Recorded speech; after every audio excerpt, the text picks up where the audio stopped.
Guten Abend, good evening from the German city of Munich. It's the penultimate session of the 2022 European Athletics Championships.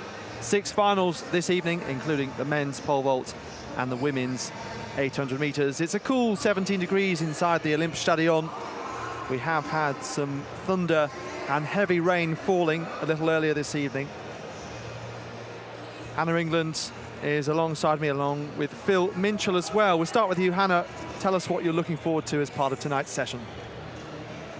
That women's 800 is going to be really tightly contested. We've actually never had a British winner outdoors at the European Athletics Championships. This is almost hard to believe, with the likes of Keely Hodgkinson winning the indoors, but she's never won an outdoors. And we've got just such strength and depth in that nation. That's going to be interesting. The women's steeplechase is closing out the programme today. That was probably because they were hoping that Gesa Krause of Germany would go for a hat-trick of titles here, and instead Luisa Geiger of Albania could be one of the athletes to look to take that title. Phil, we've also got Mondo Duplantis, of course, in action, someone who has really lit up track and field over the last few years. The pole vault could be slightly affected by the damp conditions, but still a chance for this crowd to see one of the biggest stars in global athletics. If not the biggest star, just as we look at the schedule coming up, it is in fact the men's pole vault that will be the first event here to get underway. 6 finals to be contested tonight, 2 in the field with the javelin throw, women's javelin throw accompanying the pole vault, and then 6 on the track.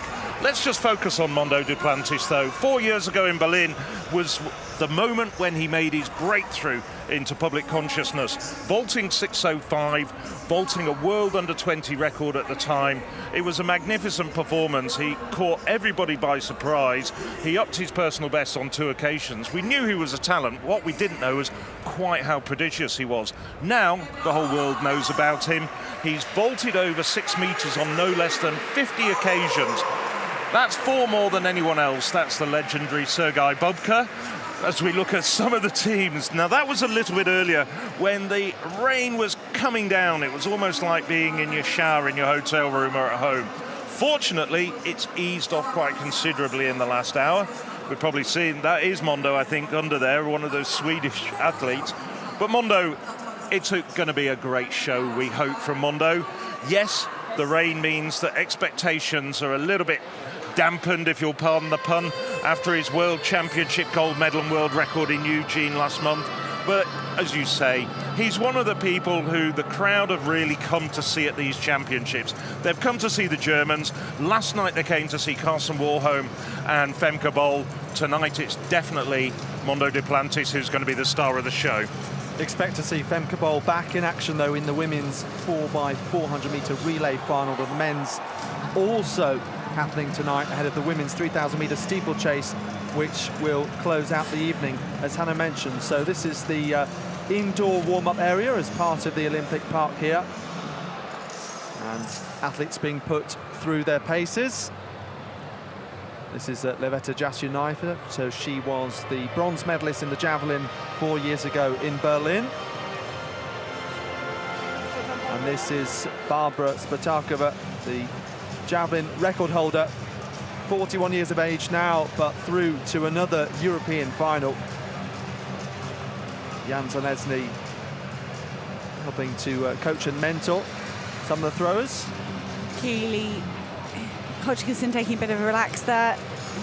Also, tall German Gemma Ricci. I'd like to do a formal apology. Of course, Lindsay Sharp did win the European title. She didn't cross the line. We've never had a British woman cross the line first at European Championships. I wonder if Gemma Ricci or Keely Hodgkinson could manage that.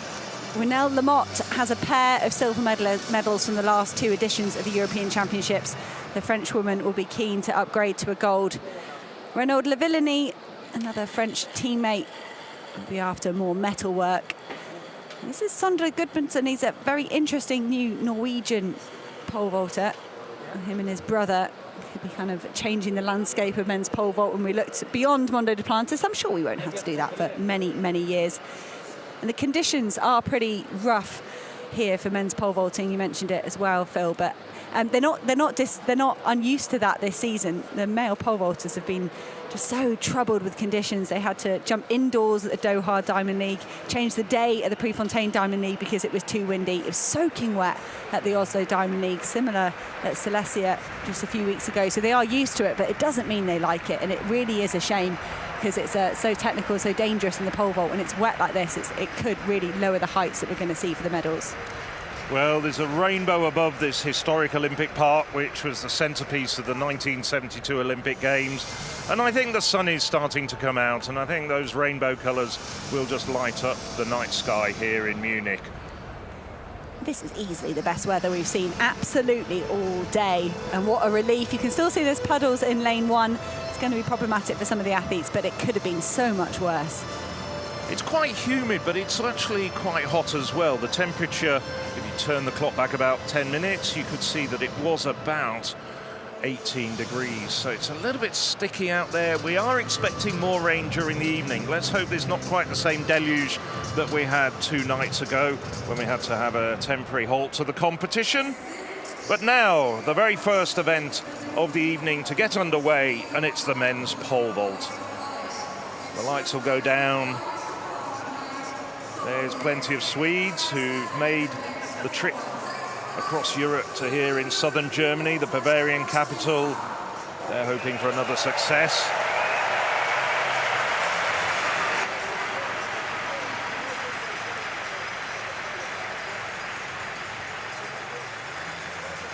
Well, Sweden over the years, one of the more modest competitors in these championships, but nevertheless, here we go.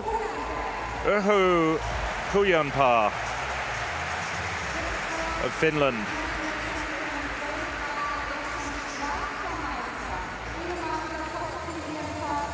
Coming out, Dominic Alberto, 12-time Swiss champion. Equalled his personal best of 5:65, equalled his season's best, I should say, in qualifying.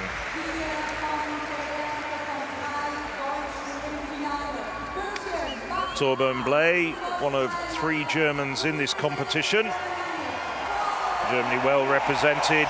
Blay, silver medal in the 2019 World University Games. Also a very good decathlete in his time. This is Rutger Korpelaar. Korpelaar, 7 times Dutch champion. This is his first major international final. Went to the last European Championships and has been to the World Championships twice, but he's finally made a final. Pal Haugen Lillefosse, one of 2 Norwegians. Lillefosse, well, back in 2018, he was the European Under-18 champion in Yor, now battling for medals on the senior stage. Menno Vlon. Vlon will be the first to vault in the 12-man order. Vlon was an Olympic finalist in Tokyo. He also has a spotty international record, but has really come good this year. Sondre Gudmundsson. Well, the Norwegian, his twin brother Simon didn't make it out of qualifying. But Gudmundsson, one of 2 very good Norwegians in this competition, 6th at the 2019 European Indoor Championships, 3rd in the European Under-23s last year. Thibaut Collet. Collet would be looking to make up for crashing out in the qualifiers at the World Championships last month. Oleg Zernickel. Zernickel's another man who's had a good 2022. Zernickel made the Olympic final last year and has moved up to being 5th in Eugene, where he set a personal best of 5:87. third in the world under 20s back in 2014, Cernical. This is Bokanda Litabare. Well, many people in this audience will know this man's face. He was one of the poster boys of the promotional campaign. Entertaining video with him vaulting over the roofs of this Olympic stadium. Of course, he didn't really do that. It was actually all put together in the studio, but it was a great video nevertheless. Now, what more can you say about this man? Renaud Lavillenie, former world record holder, former Olympic champion, world champion, European champion on it, previous occasions, 3 previous occasions. Took the European title in 2010, 2012 and 2014, and a bronze 3 years ago in Berlin. He's been practicing those moves, I bet. Armand Mondo Duplantis. Well, the presenter's taking her time introducing him to the crowd, but they can see him on the 4 big screens here, and the roar goes up for the world record holder, world champion and defending European champion. And you can see there, if you look at the steeplechase pit, it is rather wet. And there's 3D on an inflatable. I like that, that's fun. They decided that 3D was already soaking wet. Might as well put them in the water jump. A soggy squirrel. Well, they're going to have to get the squirrel out of there by the time we have the women doing the 3,000 metre steeplechase. That is not an extra obstacle they need during the competition. You can see our javelin throwers coming out. We have 3 Czech female athletes in this: Batakova, Ogrodnikova and Tabakova. 2 Latvian women as well, Madara Palameka. This is her 5th European Championships. And also there you can see Martina Rataj. This is her 7th European Championships. So perhaps experience will help some of this field deal with the slightly damp run-up area. Obviously equally tricky for the pole vault as well. So much confidence in your ability is needed in the pole vault anyway, to achieve so much in just a few seconds, to build speed on the runway and plant that pole assertively, and then wait for it to bend, get your feet up to that 12 o'clock position, and then hopefully land once clearing that bar.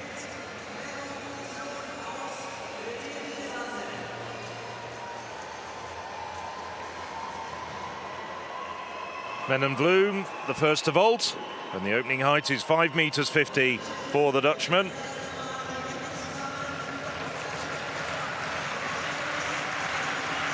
A lot of Dutch supporters here for the Dutch record holder indoors and out. No, that's a surprise.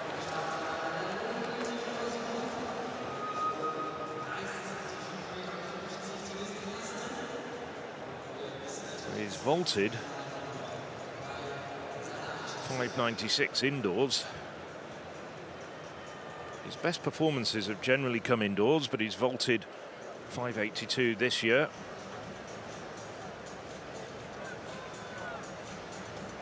Not a good start for Vloem.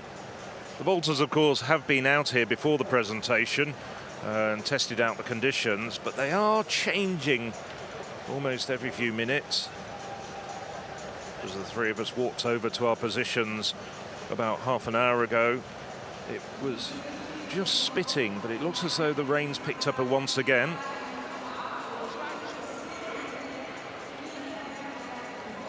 So Vloem trying to keep dry, or at least drying off.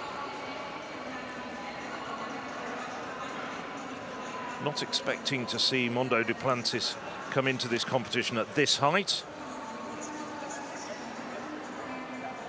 So it's Paul-Helge Lillefosse.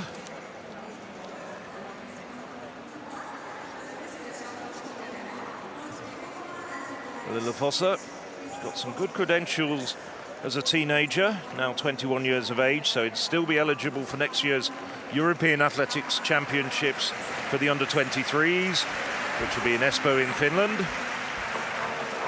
Nicely done for Lillefosse. for the 2018 European under 18 champion and 2019 European under 20 champion. So he could potentially next year get the full set in Espoo.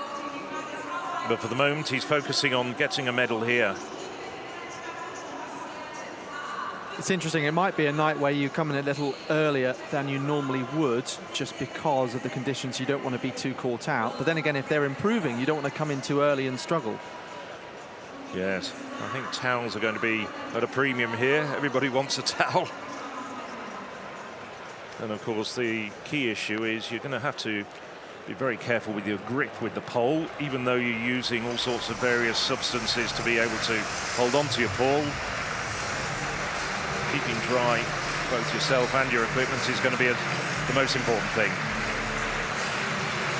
Time for our first track final of the evening. It's been pretty tricky warm-up conditions for these women as they look towards this 800-metre final. But they're here now. The rain has stopped. There's a rainbow over the stadium. These athletes are ready to race it out over 2 laps. Our sport can be wonderfully complicated and sometimes wonderfully simple. Louise Shanahan of Ireland on the coach on the way here, kind of cutting myself and her team manager short, just saying, look, my job tonight is to run 2 laps. We were starting talking about past results, antics and tactics, and she just said, I've just got to get around the track, give it my best effort. It can be sometimes the best attitude to bring into 2 laps. There she is, Louise Shanahan, PhD student from Cambridge, balancing pretty intense physics studies alongside 800-metre running, rewarded with a national record back in May. She struggled a bit with illness, but she looks back to her very best here in Munich. Anna Wilgosz of Poland made the semi-final at the World Championship. She's always got a really good last 50 metres. She under 2 minutes for the first time this season. She's good in championships. Laura Hoffmann of Switzerland is here in her first major championship final. She's made semi-final outdoors at World Championships at Olympic Games. But this is it in terms of outdoor major championship finals. And Laura Hoffmann, again, another athlete that's just looking stronger with every race, as is Christina Herring. She exited at the semi-final stage in Eugene and then ran a season's best of 1:59.5 in Silesia just 2 weeks ago. Led her semi-final as well. The Herring posters are being flown all around the stadium. Alexandra Bell of Great Britain and Northern Ireland is one of 3 strong British women in this final. She made the Olympic Games final last year, Commonwealth Games 6th placer a few weeks ago. Ronelle Lamotte has 2 silver medals from 2016 and 17. She won her semi-final. She looked really good before we headed off to the World Champs, maybe struggled a tiny bit there. But the Frenchwoman looked good qualifying. Gemma Reekie of Great Britain and Northern Ireland came 4th at the Olympic Games last year. Contracted glandular fever during the indoor season, and that has kind of halted her progress, held her back a little bit outdoors. But I do feel there's a number of women in this field that are just looking better and better with every week that goes by. And Keely Hodgkinson, not sure we can say the same for her. Level's so high, and she's maintained that superbly well throughout this outdoor season. We saw Matt Hudson-Smith, Laura Muir manage to pick up medals across all 3 championships. That's the job for Keely Hodgkinson tonight. Her personal best, some 2 seconds better than everybody else. And I feel like Keely Hodgkinson has the strength and speed to do anything in this field. Got very close to Athing Mo at the World Championships, just 800ths off the gold medal there. Was kind of blown away slightly by Kenya's Mary Mora at the Commonwealth Games. Keely was frustrated with that performance. Just 1 more race to end on a high in the championship circuit. Great Britain and Northern Ireland do have a strong history of picking up medals in this event. I don't think we've ever had 2 on the podium, and I don't think Poland had an individual medal, so Anna Wilgosz could be one to try and do that. Christina Herring led her semi-final. I think that was a tactic to ensure she was in this final. Herring does often go to the lead. She's so tall, running in a group can be uncomfortable for her. But Keely Hodgkinson has had a lot of success indoors, just going to the front and holding it. She's managed that on the circuit and at a national championship level. Could Keely Hodgkinson just make this race a little bit simpler for herself by going to the lead? And no, it's Gemma Reekie of Great Britain and Northern Ireland that's got out the hardest. Louise Shanahan fighting to give herself a good position. Keely Hodgkinson at the moment just caught up in the middle of the group. They come through the first 200 well under 30 seconds, so it is pretty quick. Christina Herring has got herself in a good position. When you're at your limit, you don't want to run any further than you have to. Renelle Lamotte at the moment of France has swung wide. Keely Hodgkinson is running wide. She can afford to with that brilliant, fantastically fast personal best for the Olympic Games last year. But it is the tall German Christina Herring leading the field through as she did in the semi-final. This is a fantastically strong run from Christina Herring. 58 seconds through the first lap. That's so sensible and it's so controlled. All 8 women very much in contention here. This third 200, they've got to maintain their concentration. Renelle Lamotte looks like she's itching to kick. She'll be so conscious that Keely Hodgkinson is behind her. Gemma Reekie is on her inside. Are things going to get shaken up down the back straight? Christina Herring perhaps being forced into a kick, forced to protect that inside position. Keely Hodgkinson has gone super wide. She's got enough gap there to go to the inside. Keely Hodgkinson on the inside, and her teammate Gemma Reekie tracked her superbly well through that 50 metres. They're coming round with 150 metres to go. It's Keely Hodgkinson from Gemma Reekie. Renelle Lamotte of France trying to get herself back on the podium. Here comes the strong pole, Vilgosh. Could she get herself among the medals? Keely Hodgkinson is striding away. Renelle Lamotte is powering through into a silver medal. It could be 3 silvers for the French athlete. Keely Hodgkinson takes the win. Renelle Lamotte second. Anna Vilgosh, a brilliant closing 100 metres. Laura Hoffmann of Switzerland got a sneaky move on the inside. And Gemma Reekie, it was almost a replay of the Olympic Games. She was in a medal position until the closing 80 metres and just faded. But she really put herself in it to try and run with Keely Hodgkinson. But Keely picking up a gold medal to go with her 2 silvers from the major championships.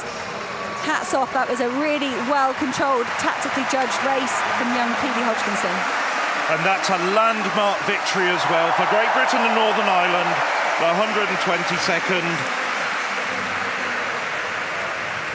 122nd gold medal for Great Britain and Northern Ireland in the history of the European Athletics Championships.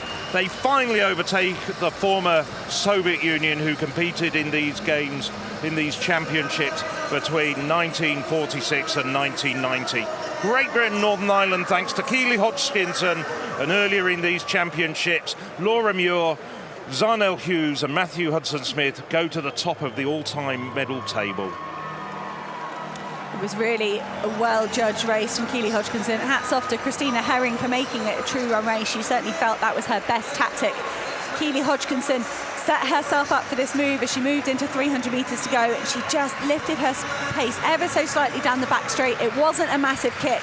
I was super impressed with Gemma Reekie's commitment and dedication to getting onto the shoulder of Keely Hodgkinson, gave her herself every shot at a medal. And ultimately it just went for gold and then suffered in the home straight. Keely Hodgkinson running supremely bravely. Renelle Lamotte looked absolutely delighted with another silver medal at the World Championships. She's had injuries and issues over the years, and bringing her very best performance of 2022 to the European final. And Anna Vilgosh of Poland only went sub 2 minutes for the first time this season, and she's done it again here, just a shade outside her personal best. So outperforming her ranking, outperforming her record on paper, and delivering a championship performance as we've so often seen her do before. And also a word for Hoffmann of Switzerland. She was finishing so fast, but as Gemma Reekie just started to tire, Reekie just edged into her inside lane, and Hoffmann was blocked, as I thought she was going to come up and challenge and even go past Vilgosh on the inside. Oh, great to see Keely straight in for a hug with her mum and dad, and the other people there were friends of Jenny Meadows and Trevor Painter. They'll be massive fans. It's her mum and dad will be very relieved, delighted and proud that Keely Hodgkinson has delivered 3 major championship medals this season. Well, Renelle Lamotte, 3rd consecutive silver. You have to feel for her as well. When's she going to stand on top of the podium? I love the delight on her face, though. Renelle Lamotte is actually very honest on social media. I think if anyone likes following athletes on social media, Renelle Lamotte is hilarious and very, very honest. And you can see that in her face. I'm sure she would have dreamt of converting to gold, but when you're coming up against someone like Keely Hodgkinson, an athlete that's really, really talented and tactically so reliable, I don't think Lamotte ran for silver, but I also think she'll know that it could have been worse, particularly with the issues she's had this summer. Final results, Keely Hodgkinson takes the women's 800, 1:59.04 from Renelle Lamotte, 1:59.49, and Anna Wielgosz of Poland, 1:59.87. Incredible set of medals for someone who's just 20 years old, and she went to the same school as Ella Toone, who won the women's Euro football final with England. What a school that must have been. So the women's javelin final, of course, we've got the pole vault underway for the men.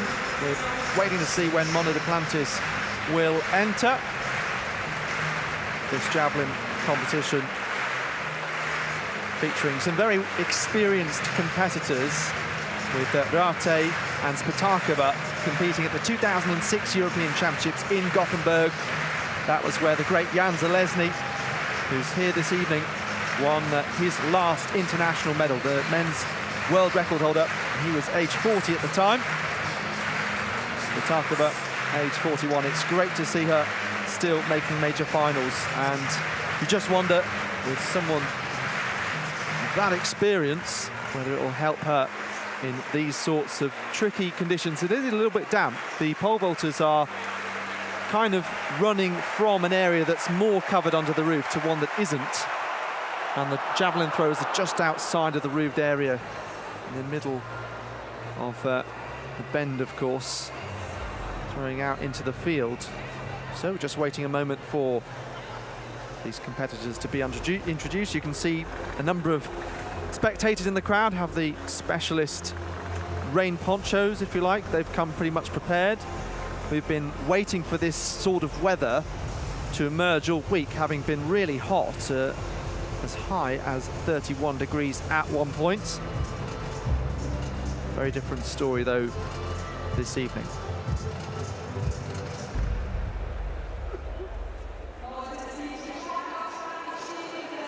Well, what's your thoughts, Alex? We've been talking about the conditions here, and that's obviously going to affect all the events. How's it going to work with the javelin? Here's the javelin presentation. Yes, so let's have a look at these athletes one by one. First of all, this is Rika Szilágy, the Hungarian, who has 6 national titles, a best of 62.45. So the Czech flag's out. First one of 3 athletes, Nicole Tabakova. So she won the European Under-20 title in 2017.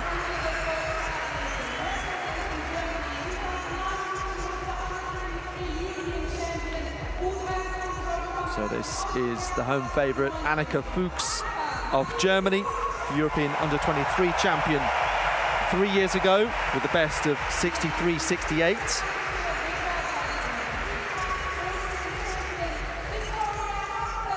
All but 3 of these women over 60 metres this year, by the way.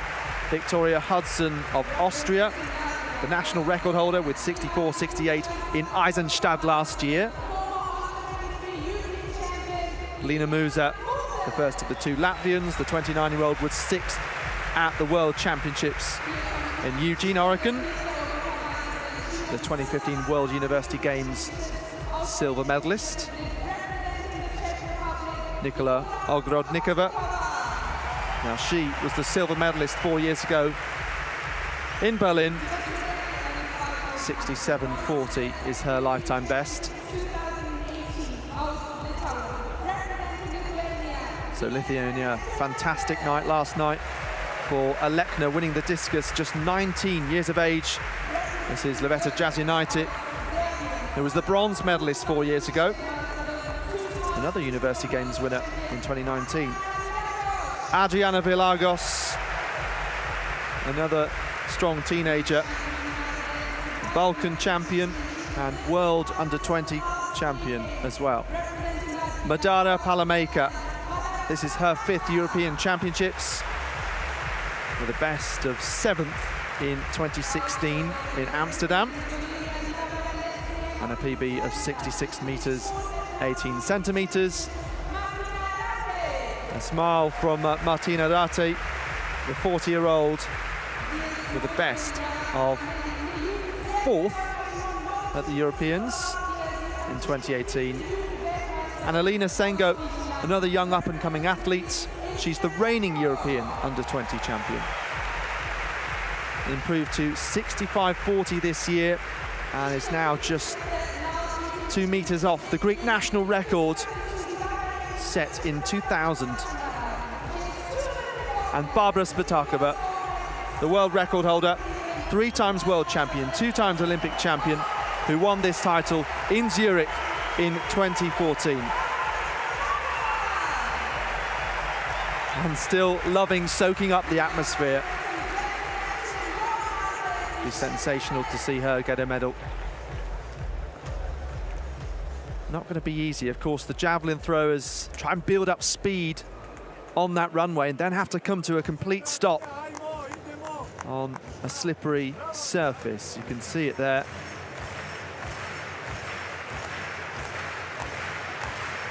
And here we are, ready to get this competition underway with Adriana Vilagos of Serbia. Of course, fantastic long jump win for Ivana Vuleta for them. Not too much speed there. Vilagos makes sure she can come to a clean stop.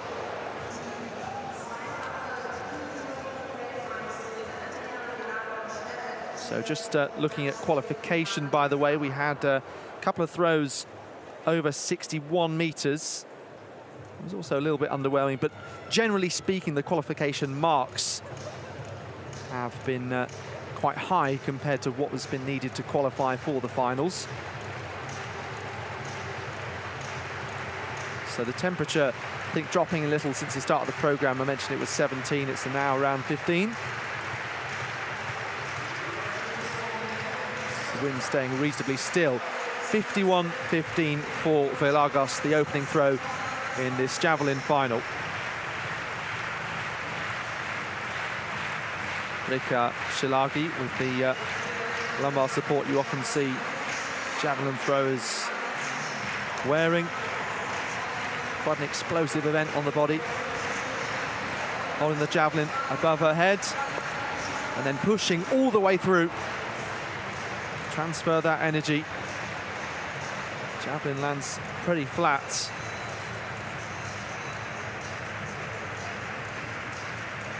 So Shilagi, one of those who hasn't yet thrown over 60 meters this year. We saw in the men's competition, by the way, Thomas Lawler, obviously a big fan favorite here, but didn't make it through to the final. He has had surgery in recent years, but a shame to see his decline. 52.28 for Shilagi.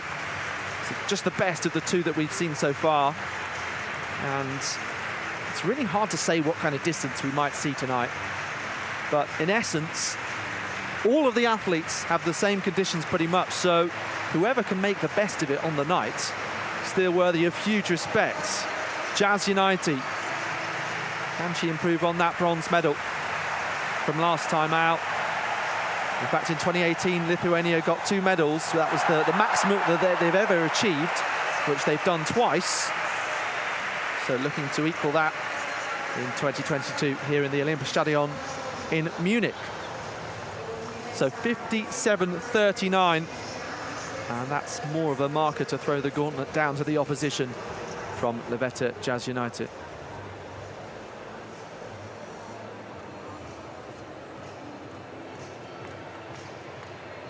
Elena Sengo up next. Such a promising junior. She's thrown really far this year on the world rankings and the European rankings, and just doesn't always reproduce it at the championships. But wow, that's a lovely start from Elena Sengo. That all settled the nerves. I feel like every time she's gone to one of these senior championships, you know, if it was on the Diamond League, at the World Championship, she's just got tight, and it's just shown in her throwing. And Elena Sengo doing much better with her first round effort. Hopefully she can relax now into this competition. Greek enthusiasm for the field events is absolutely terrific across the board with the jumps and throws. Kat Stefanidi, Miltiadis Tentoglou, And also the heavy throws as well. Sengo, our first throw over 60 meters then. On to Madara Palamaker. Almost as far back as she can go. Almost into the gate, almost like she's being reintroduced to the crowd.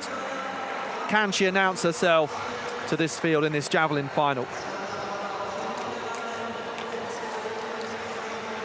So that's kind of middle of the range from what we've seen so far, where you can see 55 on the field. It's to the right of that's the corresponding line. So going to be around 56, 57 meters perhaps.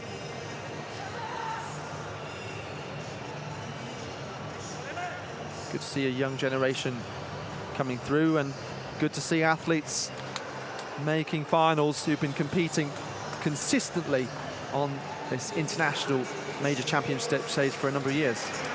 So Vloon, Mino Vloon of the Netherlands, third attempt at 550. His opening height has not looked impressive with his earlier performances, and Vloon is the first man to depart from this competition. Well, disappointing outing for Vloon. Jumped 585 this year outdoors, 591 indoors. Not his night. So Vloon goes back, contemplates what he needs to do, packs his poles, and he'll be looking forward perhaps to the Diamond League coming up.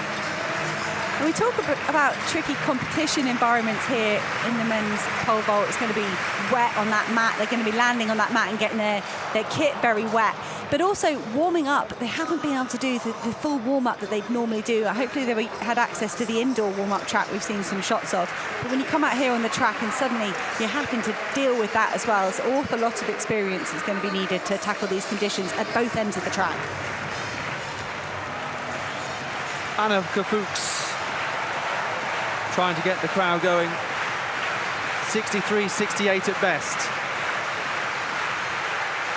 Well, so often major javelin finals can throw up a couple of surprises. And more so than the Olympic Games last year.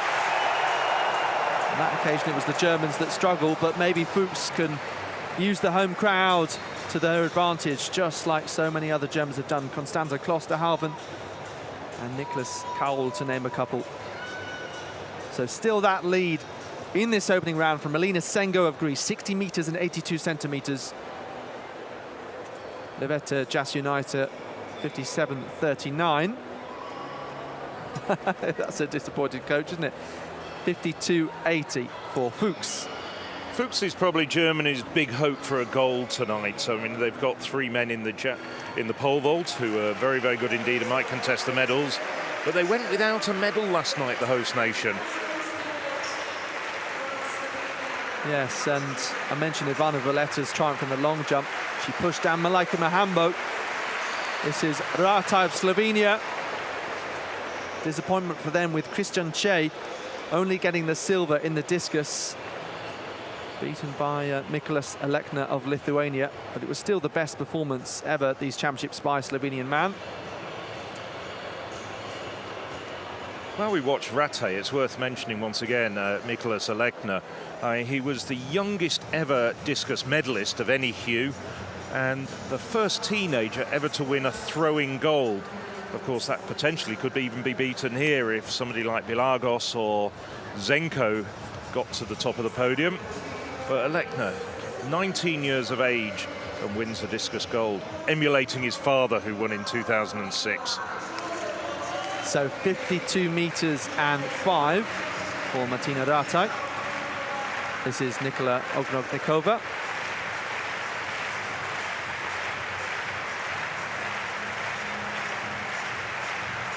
So readying herself on the runway for this first effort.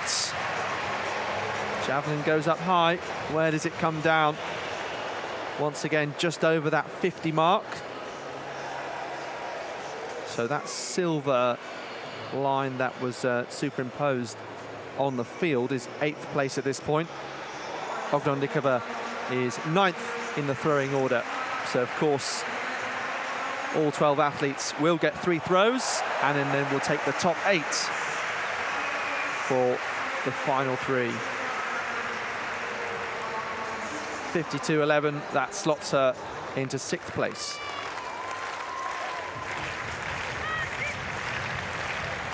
Lina Musa of Latvia trying to psych herself up for this. So always a reference point to beat your teammate. 56.55 for Palamaker so far. She's going to be just short of that. Well, if anything, the chance for the athletes to get a feel for the conditions and the track surface, just as they would have done in qualification, of course, but with the added dampness tonight. So Lina Musa, 54.33. The Latvians right now in 3rd and 4th. There's still a lot of surface water there. It's very, very damp. They will be a little bit careful with their run-ups. They won't be running at full bore, I don't think. Despite the fact that those javelin boots have got extended spikes. Hudson, the Austrian record holder. So approaching the throwing position early, as we sometimes see many of the heptathletes do. But she's closer to 55 meters.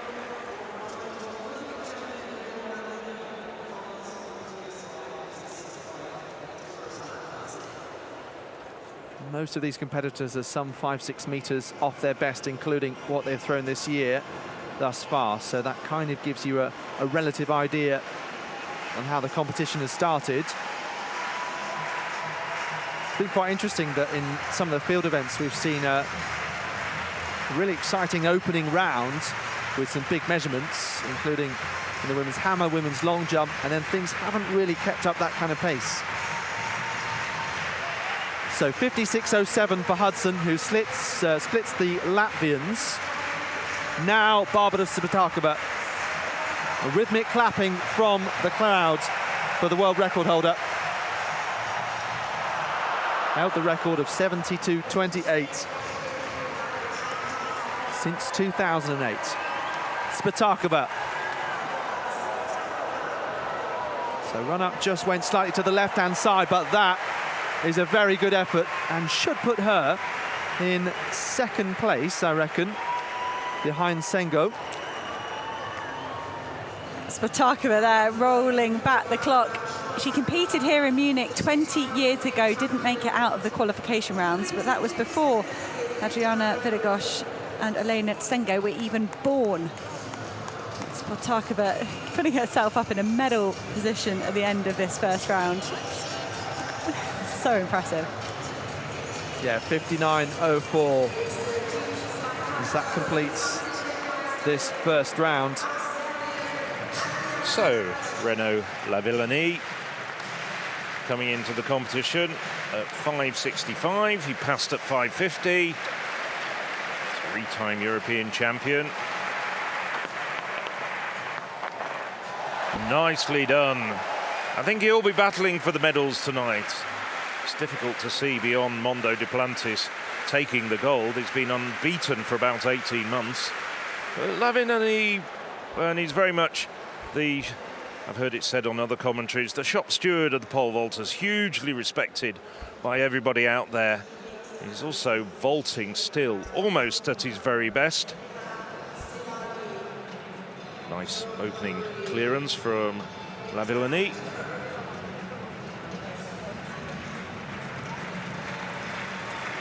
So now Vilagos, the 18-year-old from Serbia.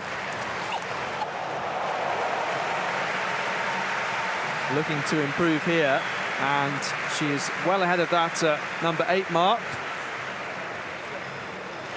Right on that 55-meter line.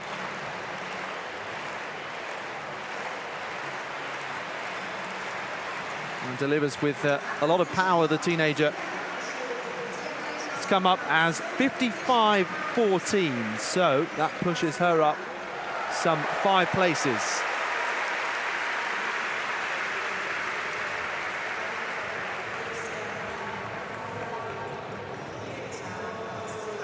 Reka Shilagi.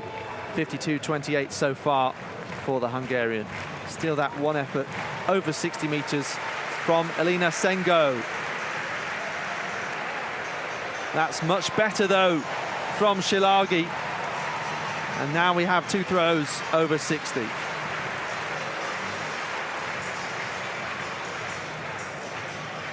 .60 meters and 57. That is her best throw this year. And the first time she's gone over 60 indeed, for the 6-time Hungarian champion. So it pushes Liveta Jasinaiti out of the top 3 positions. And Shilagi goes up into 2nd place. And Svitakova down to 3rd, but Jasinaiti can respond in the 2nd round. Once again, side on early. It still delivers with good speed. Looking a little bit disappointed, but appears to have improved by some fraction.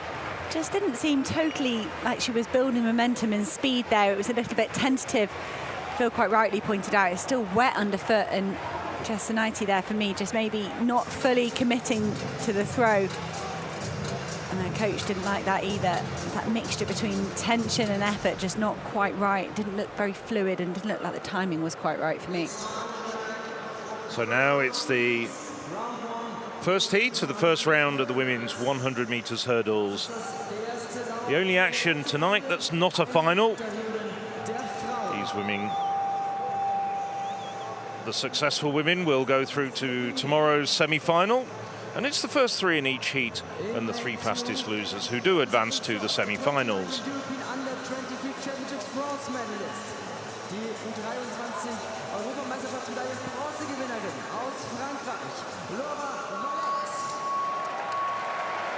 So we're looking at Valette of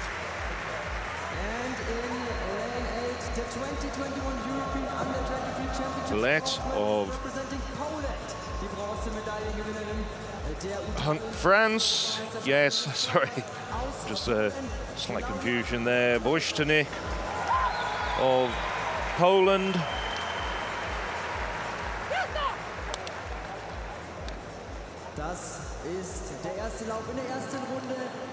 So they've redrawn these heats, I think.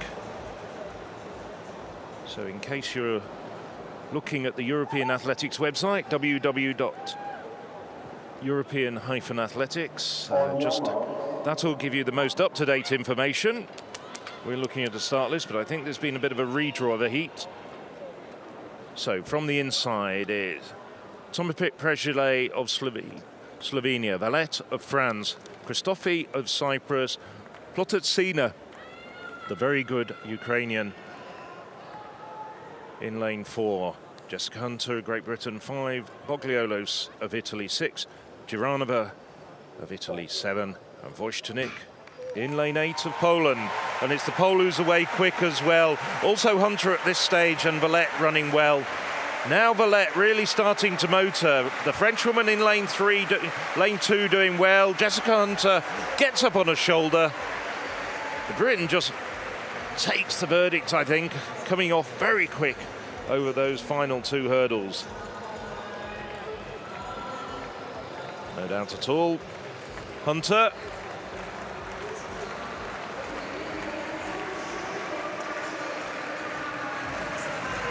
So Hunter, this is her first really major international competition.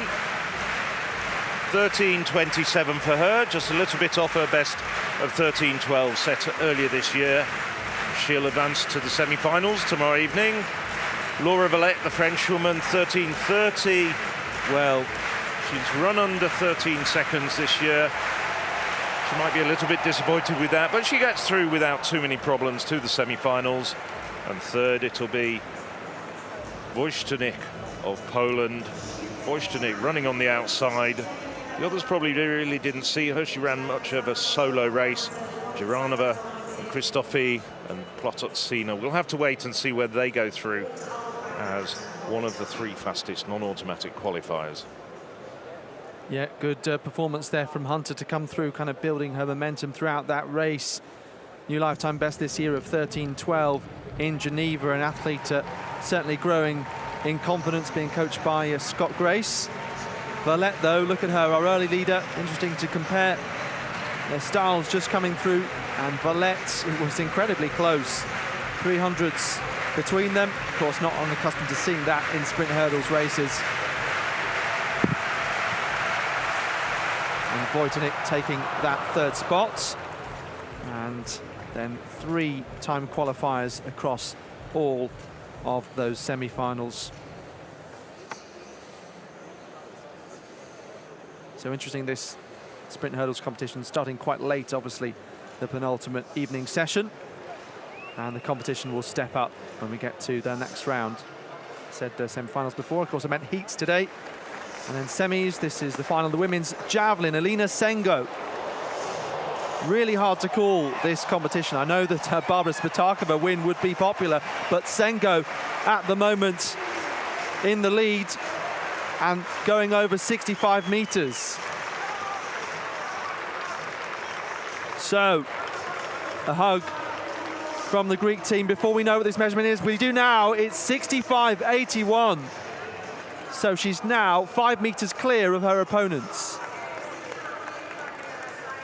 I said it in the first round for Alina Sengo, but she's so talented. And there were a lot of withdrawals from the World Championships, and I thought Sengo might sneak a medal there, and I think she didn't make the final. But Alina Sengo using all the experience she's gained through the age group championships in the circuit this year and bringing it here to Munich. Yeah, adding 41 centimeters to her lifetime best. Ogrenikova, maybe this competition is going to just rise up a notch in terms of temperature. Currently in 11th place, the silver medalist from Berlin 2018 needs 54.52 to get into the top 8. The spot currently held by Annika Fuchs of Germany, who herself has improved in this round. We're just coming towards the latter stages of this second round. We've got Musa, Hudson and Spatakova. Here is the Latvian. So once again, very close to that left-hand side in her run-up. The javelin ends up a little bit to the left as well. Musa just 19 centimeters off of Fuchs in 8th place.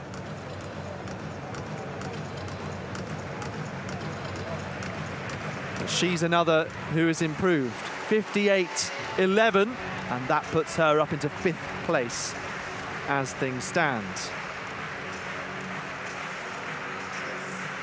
Now, the very first attempt of this competition, 5.65 for Mondo Duplantis. Sails over.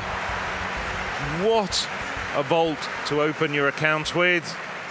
Gosh, must have been 40 centimeters to spare there. That would have been a 6-meter vault on its own. Maybe we will see the bar go up to 6 meters and beyond a little bit later on. It just makes it look like a training vault.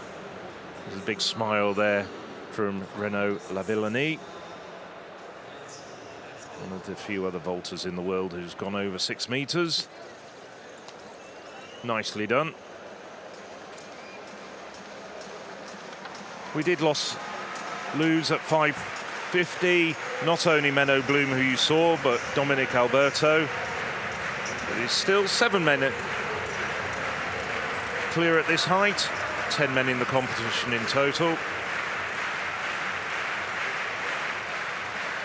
Now, Oleg Zernikal.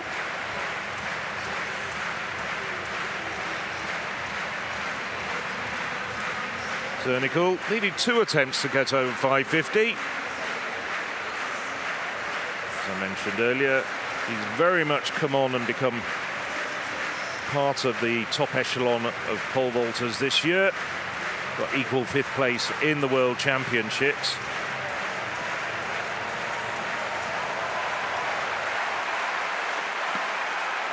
Plants hard. Oh no. Just came down on the bar.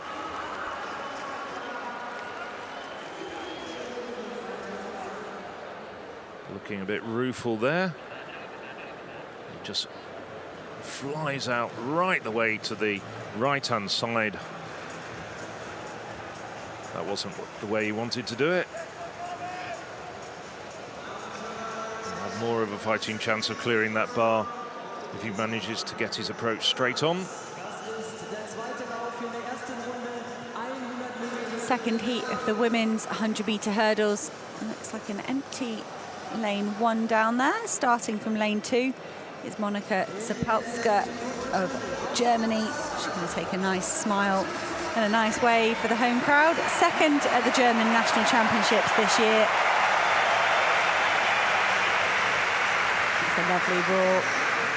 Nicola Massetti of Italy is next, and now Anne Zagre of Belgium. I do think this might be what's confused the order. She wasn't on our original start list for this opening round, and they've redrawn it to include Zagre, which is confusing because I think she's well into the top 12 athletes and could have had a bye through to this ground. We'll have to try and figure out what's gone on there. Mathilde Heltbeck for Denmark is next. She made the semi-final at the World Indoor Championships. Elizabeth Pasilidou of Greece is in lane 6. She's gone underneath 13 seconds, but not this season yet. In lane 7 is Maika Chinalim. She's very close to that 13-second mark this season. And completing the lineup in lane 8 is Anja Lukic of Serbia. So the fastest on paper by some margin is Zagre in lane 4. Holtbeck, a pair of good Danish high hurdlers.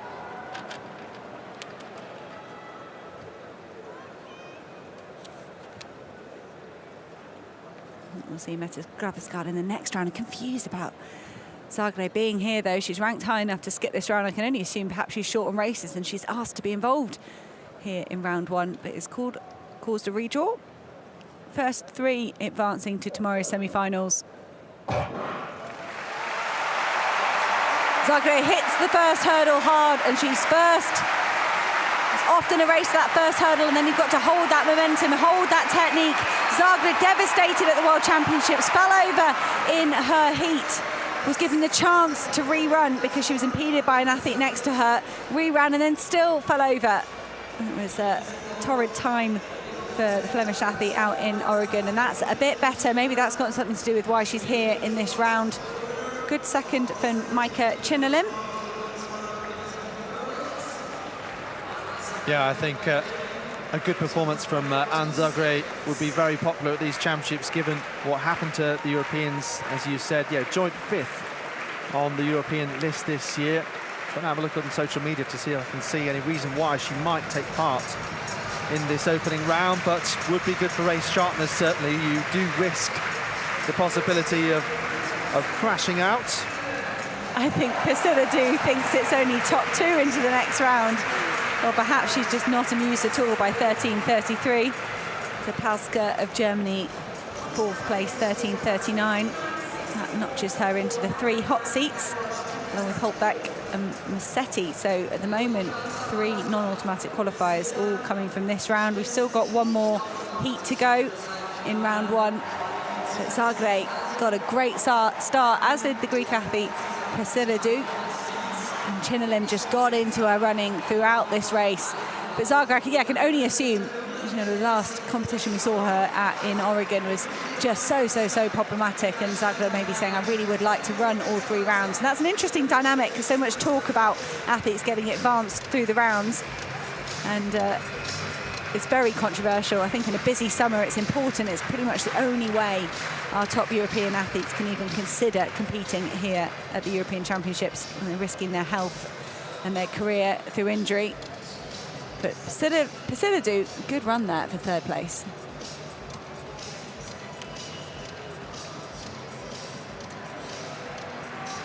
So Barbara Spatakova in this women's javelin final. 59.04 so far. That puts her in 3rd spot. But athletes gradually getting more used to these conditions. Perhaps slightly less damp on that runway. Spatakova over 60 meters, just. She seems really up for this. Won this title 8 years ago. Sengo still some way out in front, but this 2nd round measurement for Spatakova has come up as 60 metres and 31 centimetres. So that puts her pretty close, 26 centimetres off Shilagi in second. And Sengo still that new lifetime best of 65.81. Well, I have to say, we've seen over the years, turn the clock back 10, 15 years, the sheer intensity of her performance. She's really just enjoying herself tonight. Which is brilliant to see. I mean, Vilagos, to be on this kind of senior stage, age just 18, hope she's able to enjoy it as well. Sometimes the younger athletes just come out without too much fear. They don't know anything different. And that is a big improvement for someone who, at the end of round one, was lying in 12th place overall. Let's see how it takes Vilagos up the standings. So 51 metres, then 55. Really growing into the competition. And that's her mum, Jedi Vilagos, who's also a coach. So she's happy with that performance from her daughter. Yeah, look at that. Close to Spatakova, 59.64 in 4th place. On to Madara Palameka, with Tsengo having passed her 3rd round attempt, which is interesting. Palameka very frustrated with that. Javelin falling way short of what you'd have expected from someone. 56, 55 so far. She's in 7th spot, with a chance for other athletes to improve and put her out of the competition, including the experienced Martina Rataj, the silver medalist from last time out, and Annika Fuchs, the German. So it's Bokanda Leitabere. Brought the bar down with his first attempt at 5.65. Now the German, popular German figure, gets himself over. He's vaulted better on many, many, many occasions this year, but that was a nice, clean, solid clearance. And he'll be still in the competition when the bar goes up to 5.75 very shortly. Technically spot on. Perhaps he just slowed the run up down just a little bit to make sure he could get the plant and the elevation.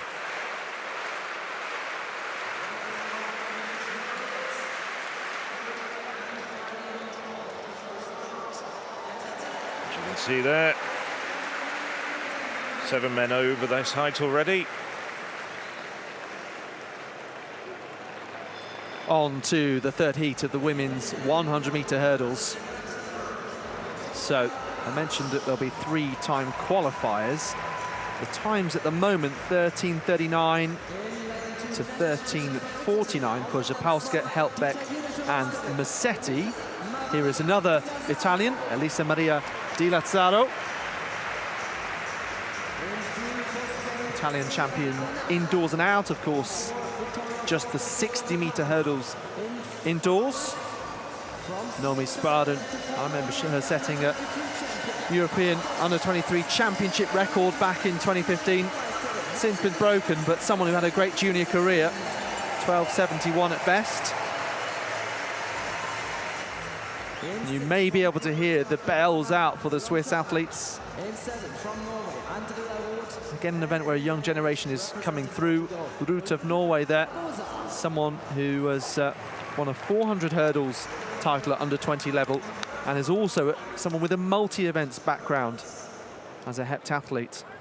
A full lineup: Victoria Rausch, we just missed on the inside in lane 1, one of 4 athletes from Luxembourg in this competition.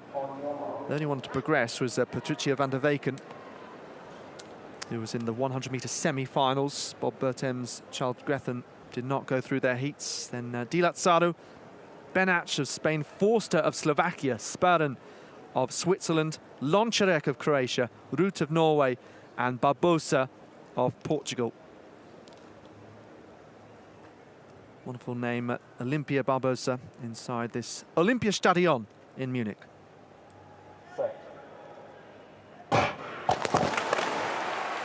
Well, straight away the recall gun goes. I had my eyes on Benach and Forster. There was a bit of movement, whether it will be judged to be before the start.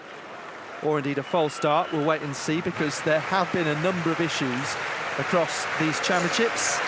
I was talking to Chris Cohen, see the head official over on the side, at lunch yesterday, and we were asking him, is there anything particularly going on? I think it was Andrea Ruth there of Norway. There's Chris on our screens now. He said he's had more screen time than he's ever had before. He's had media requests for interviews, and they have looked and re-looked at the equipment. Andrea Ruth just using a bit of experience there to suggest that there was crowd noise. And unfortunately, the officials not accepting that explanation from Andrea Ruth. But Chris Cohen saying they've checked the equipment once, they've checked it twice, they've looked at absolutely everything. They've tried to look whether it's athletes that are tired, if they've done multiple rounds, an additional round here, whether it's athletes that have done a lot through the season. And Chris Cohen, one of the head officials here, just saying that there really is no pattern to it, but they're very confident in the equipment and their decisions. Yeah, so we've shown the false start being given. And yeah, my assumption is they are sticking with that, or have they then decided that her protest is fair, given the crowd noise? She's gone back into her starting position. Because of a fault with the equipment, the athlete is allowed to run under protest. The athlete is allowed to run under protest. I heard him say that there was a fault with the equipment also. So, good to see. Roth, young athlete, might have been so upsetting for her to be out of this heat. She has the opportunity to run under protest. So certainly some flexibility within applying those rules. Rausch, Di Lozado, Benac, Forster, Zverin, Lonchadek, Ruth and Barbosa. So this time we do get underway. Good start for Forster with the sleeves for Slovakia. Benac in the red of Spain alongside her. Zverin starting to come through. Barbosa in the green of Portugal.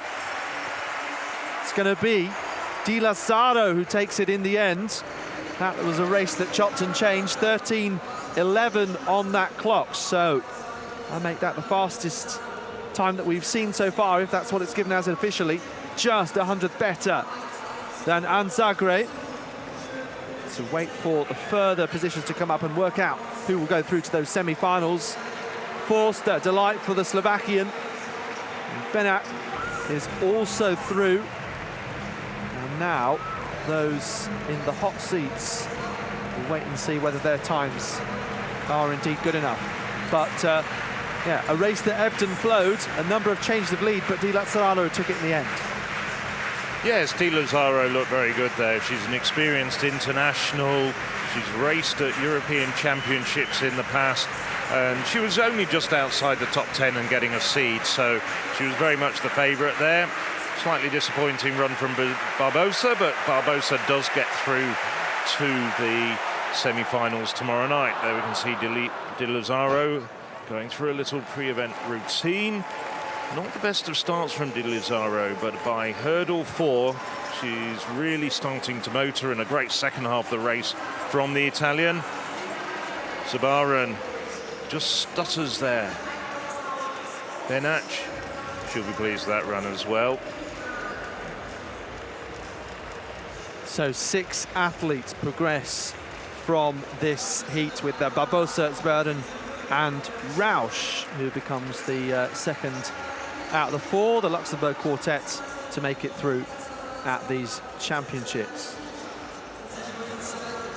And Zverin next smashed the last hurdle, really struggled to stay on her feet. It was a weird race from the Swiss woman, slow start, looked great, looked like she might take the win, and then clattered the last hurdle. I think that's almost a live reaction from the Swiss fans, but luckily Naomi Zverin advancing on time.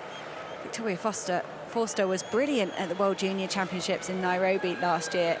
Saw a lot of this emotion. I think she did the flat and the hurdles out there. Here advancing in the European Senior Championships. Yeah, so these athletes will be joined by the likes of Nadine Visser, Luka Kotchak, Sirena Samba-Mayela, Pia Skrahowska in the semi-finals. And of course, Ditaje Majinga Kabunji's sister, Ditaje. And Ditaji, now the Swiss #1 hurdler, having taken over from Sabaren. So there we have it, the athletes who will advance to the semi-finals of the women's 100-meter hurdles who took part in the heats. 13:40, good enough to progress for Claudia Württemberg, who was third in that opening heat of 3. Well, high time we checked in with our field events, first of all with the pole vault. Torben Blay. Well, the Germans are willing him to get over this height. Third attempt at 5. Oh no, it's not going to happen for Blay. Just wasn't there. And so he's the first of the German trio to be eliminated.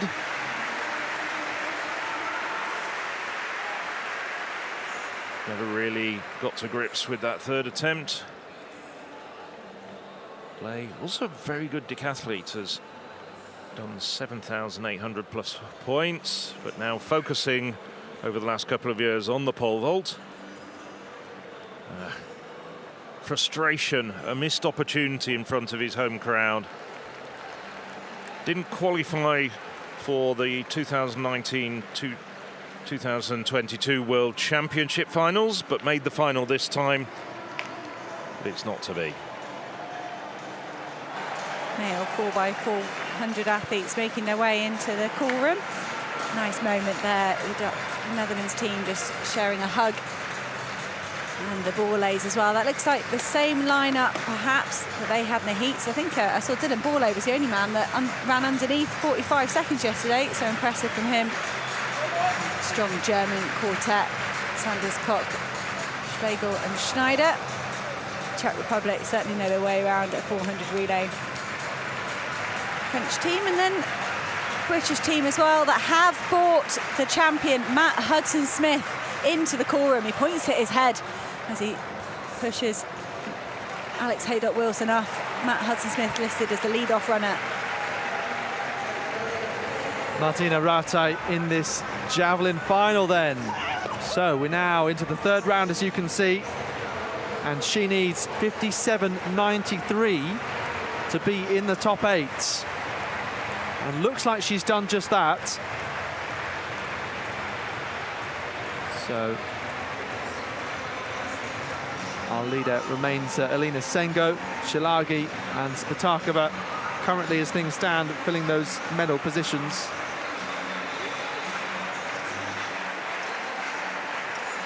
So it's come up as 59.36 for Rataj. So that's her best this year by half a metre. Ogrodnikova, another certainly with the capability of improving. Kristin Husong won the title in Berlin on home soil with a championship record, and this woman was second. So where's this going to fall? I think that's going to be too far short to enable her to improve. Yes, 54.48 for Ogrodnikova. It does look like we have the two Czech athletes, two others, Spatakova in third and Tabakova, who will have 3 more efforts in the further rounds.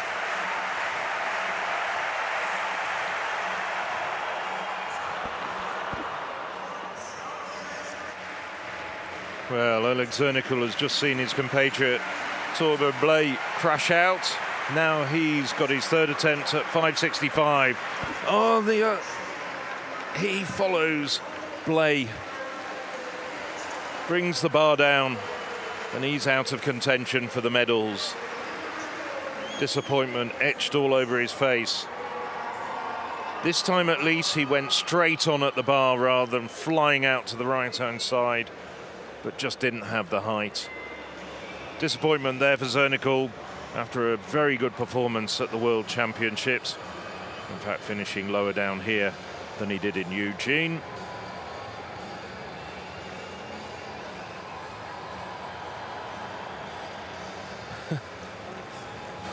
Friday's brought all the toys to the track. The mascot here for Munich. We saw them in an inflatable flamingo, and now playing with some him and Renaud Lavillenie are racing some remote control speedboats around the water jump pit. That's just disrespectful. I've never seen a pole vaulter break. I mean, you know, there's a bit of downtime between the vaults, but I've never seen a pole vaulter playing with an electronic car in the middle of a competition. Tabakaba trying to get the crowd going here.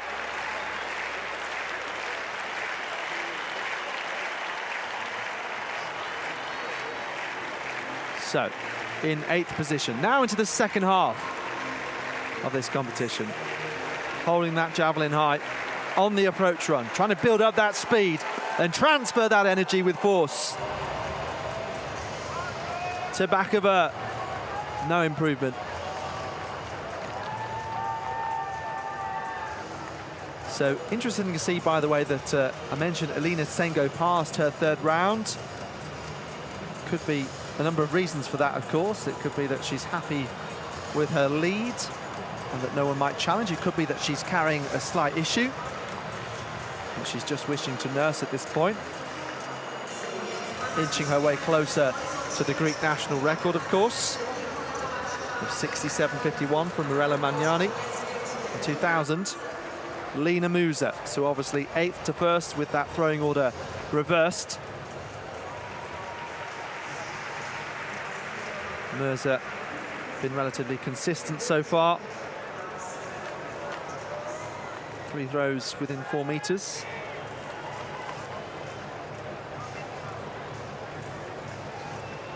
All of our potential medalists in the top 3 positions at the moment over 60 meters. So 57.69 for Musa, who remains where she is at this point. It's going to be inspiring for these women to see a personal best from Alina Tsengo, but everyone else just struggling to find their feet ever so slightly in the javelin. So, Paul Hagen, Lilla Fossa, the first man to attempt 5.75. Duplantis and Lavillenie are missing this height. They'll come in at 5.85, but Hagen, Lilla Fossa has no problem staying in the competition as well. Flawless so far with his 3 attempts, 5.50, 5.65 and 5.75 straight over for the Norwegian record holder. And a lot of height as well. I'll have to look back to see the last time a Norwegian won a medal at the pole vault. They've already got medals here, of course, thanks to Jakob Ingebrigtsen in the 1,500 meters and 5,000 meters. No, he hasn't done the 1,500 meters yet, just the 5,000. Lilla Fossa there, you can see, is right on the end of his pole. I want to refer to it as capping. He might move up a pole for the next height. And, good to see the athletes being able to use this indoor track. It wasn't available earlier on in the competition. They said they might like it because it was so hot outside. And instead, in these last few days, we've been dealing more with heavy rainfall. We saw the British quartet warming up. That was the poles. Seems like the Netherlands team are happy to stick it out outside. There's a bit more space out here to practice their strides, their handovers. It looks pretty busy down in that indoor track. So now, we saw them warming up earlier. It's the men's 4x400 meters final. Just looking at the start list. Well, they're not the fastest team of the season, but having brought in Matthew Hudson-Smith on the opening leg, you have to think that Great Britain, Northern Ireland are the favourites. But on the inside, this is the Italian quartet of Davide Ray, Vladimir Asete, Brian Lopez, who ran such a good race in the heat, and Eduardo Scotti. A strong Belgian team of Alexandra Doom, Julian Watrin, the Belgian 400 meters hurdler, record holder, Kevin Borley, and on this occasion it'll be Dylan Borley who has the anchor leg. The Netherlands with Isaiah Boers, then Marvin Bonavaccia, Joachim Dobber and Ramsey Angela. They've been clearly practicing their moves. I hope their baton changing is as slick. The Spanish, usually able to field a very strong quartet these days with Inaki Cañal, Luis Bua, Oscar Husilos and Samuel Garcia on the last leg. It's the same quartet that ran in the heats for the Czech Republic and ran very well, with Matej Krasek, world indoor champion on several occasions. Pavel Maslak taking the second leg. Michael Desensky, and he's followed by Patrick Sorm. The French of Gilles Biron, Loic Prévost, Theo Andon, and Thomas Hordier. Hordier, former European under-20 champion, both individually and in the 4x400 meter relay. And the Germans, big roar for Marvin Schlegel, Patrick Schneider, Mark Kopp and Manuel Sanders.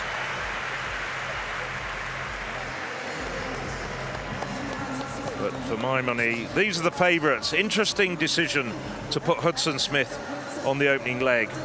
And then it's going to be Charlie Dobson, the 200 metres finalist, on the second leg. Lewis Davey, who ran so well for Great Britain, Northern Ireland in the heats, and Alex Haydock-Wilson, the bronze medalist from the 400 metres on the anchor leg.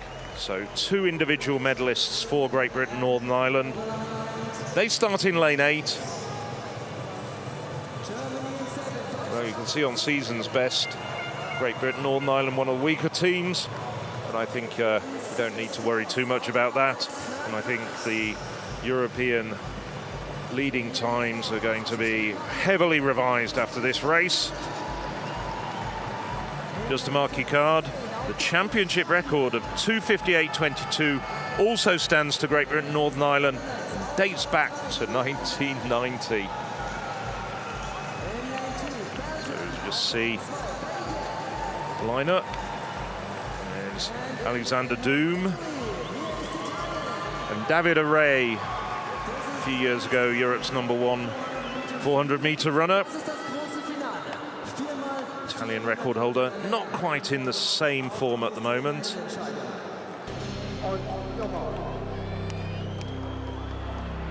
So from the inside, it's Italy, Belgium, the Netherlands, slow to get down in their blocks, Spain, Czech Republic, France, Germany, and on the outside in lane 8, Great Britain and Northern Ireland. And the stagger doesn't unwind until into the second leg.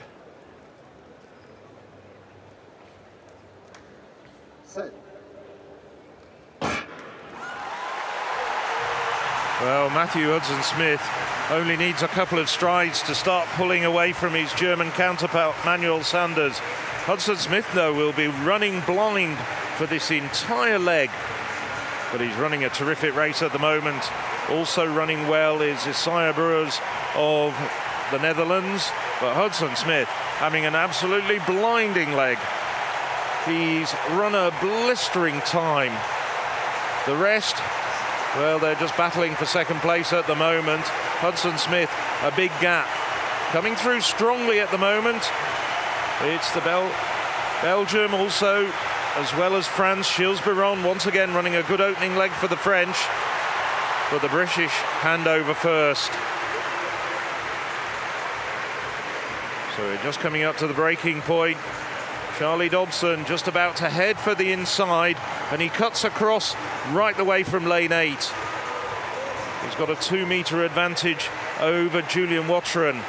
Watron ran Belgian national record in the 400 meters hurdles earlier in these championships, but it's Dobson, this versatile youngster, 4th in the 200 meters, and he's also a very, very accomplished 400 meter runner.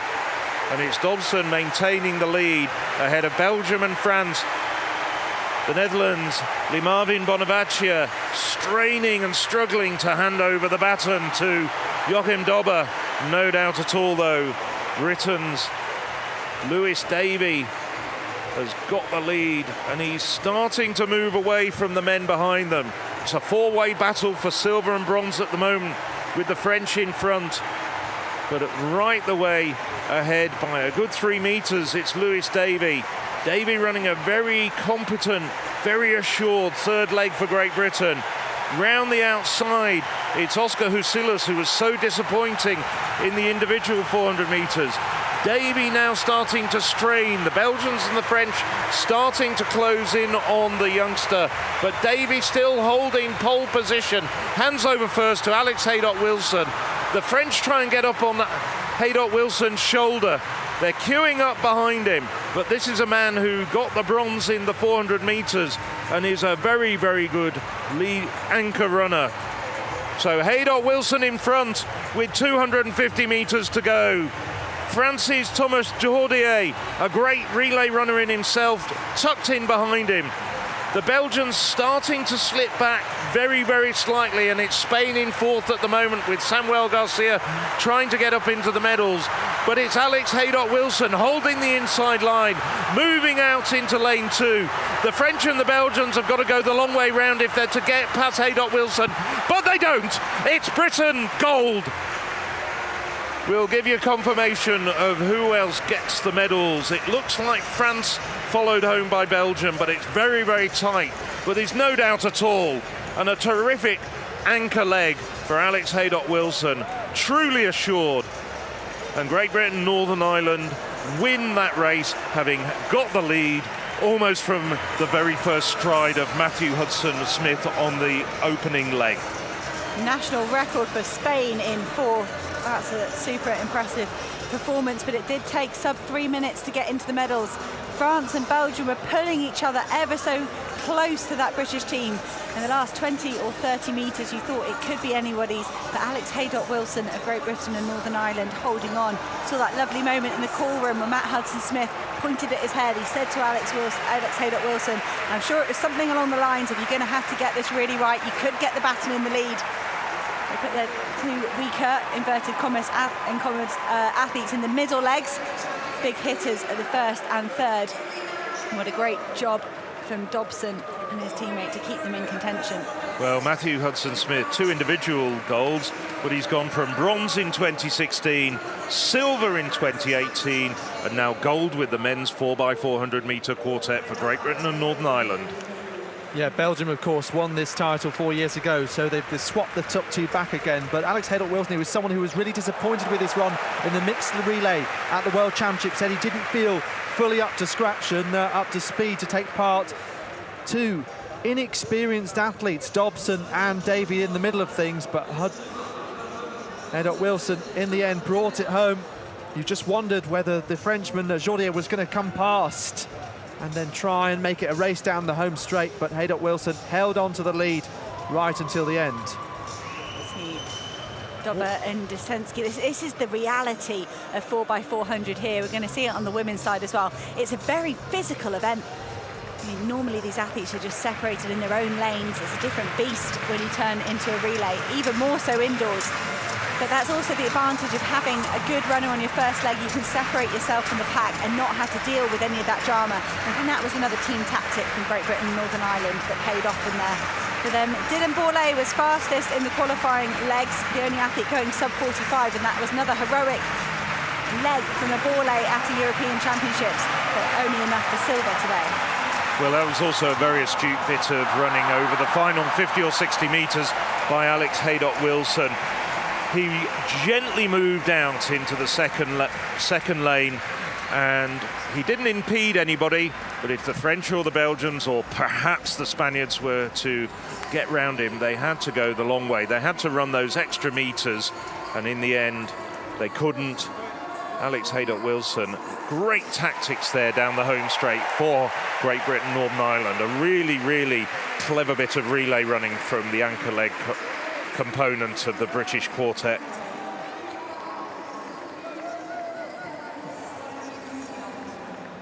So, of course, the women's 4x4 final to follow in a few moments' time. We've got to settle the pole vault for the men and the javelin for the women, and then the women's 3,000-metre steeplechase still to come this evening. Don't go anywhere. Well, as the French settle down, they know they've got the bronze now. There's the result. Great Britain and Northern Ireland, 2:59.35, European leading time, just about a second outside the championship record, but an outstanding run from the British quartet. So it's Thibaut Collet, second attempt at 5.75. Only Lille Fosse was clear on his first attempt. Collet now makes it number 2. 7 men in this competition. Lavillenie and Duplantis waiting until the bar goes up to 5.85. And they'll be joined now by Collet. Collet's father, Philippe Collet, 2-time Olympic finalist, 5 times French champion. There's a lot of input into this young man's training regime. 23 years of age. There he is, on cue, Philippe Collet, bronze medalist. Back in the mid-90s, let's say. So this is Rutger Korpela. Only a best of 5.70 this year, so this would be a season's best. But he's saved his best for these championships, that's nice. Has a best of 5.80. Didn't get out of the qualifying competition 4 years ago in Berlin, doing a lot better on this occasion. Tidy jump, very nice indeed. Doing a lot better than his compatriot Menno Vloem, who crashed out without clearing a height. Korpela has got a couple of clearances to his name. Now 3 men over 5.75. This is Sondre Guttormsen. He's seen his compatriot Paul Hagen Lille Fosse go clear. Guttormsen, 23 years of age as well. This year's US collegiate champion, and that's nicely done.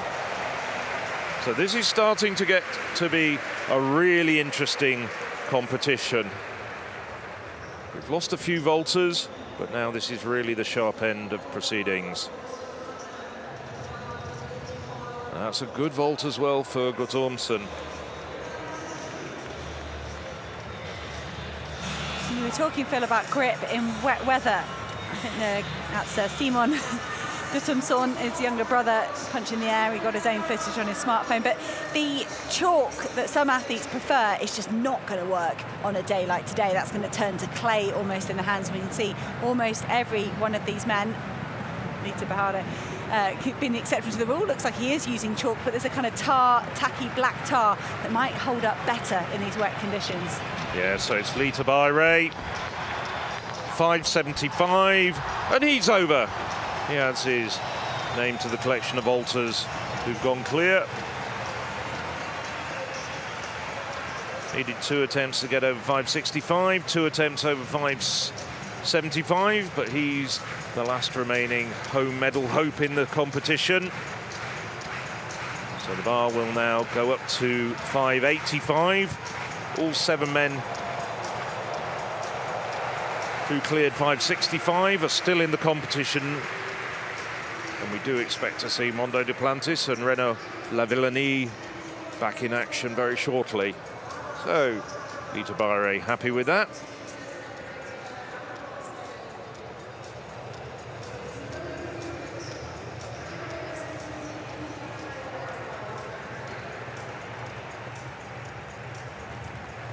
We're now into the 5th round of this women's javelin final. Alina Tsengo still leading. She did come back for the 4th round. 59.40, no improvement on her 65-metre effort, still 5 metres in front of the rest. This is Vilagos. So in 4th place at this moment, but look at that, right on that bronze medal line of Barbara Spatakova. So you've got the youngest athlete in the field going against Spatakova, the 41-year-old, for that medal.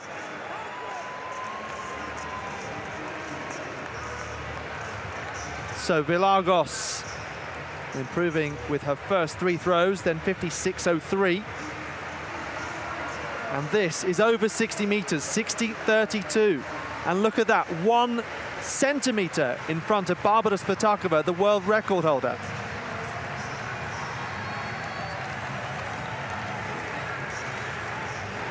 Wow, incredible stuff. Let's see whether anyone else can improve. Spatakova pushed down to 4th. What can she do? 600 grams of javelin in her hand, launched downfield, and that once again, deja vu, is close to that bronze line, but maybe just a bit back from it. Spatakova, she has come to this championship. She doesn't want to just take part. She certainly wants to compete. Using all of her experience here on a tricky night. It'd be amazing to see Spatakova take a medal again at European Championships, perhaps. But if she doesn't, it'd be brilliant to be denied by Adriana Villagos and Elina Tsengo, 2 young superstars. I'm sure Spatakova would respect that and want to see the event moving on, but she's got 2 more rounds. 59.99. So Renaud Lavillenie comes back into the competition at 5.85 after an excellent clearance at 5.65. It's not to be. High point of the bar wasn't there. High point of the vault.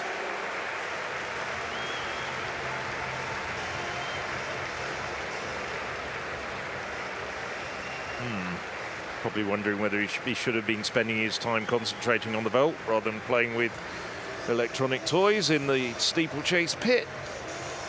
Who am I to say what he shouldn't or shouldn't be doing? See, also, I think I love watching pole vault. It's so technical. The speed, you know, say that's why Mondo Duplantis is the best. He's the fastest on the runway.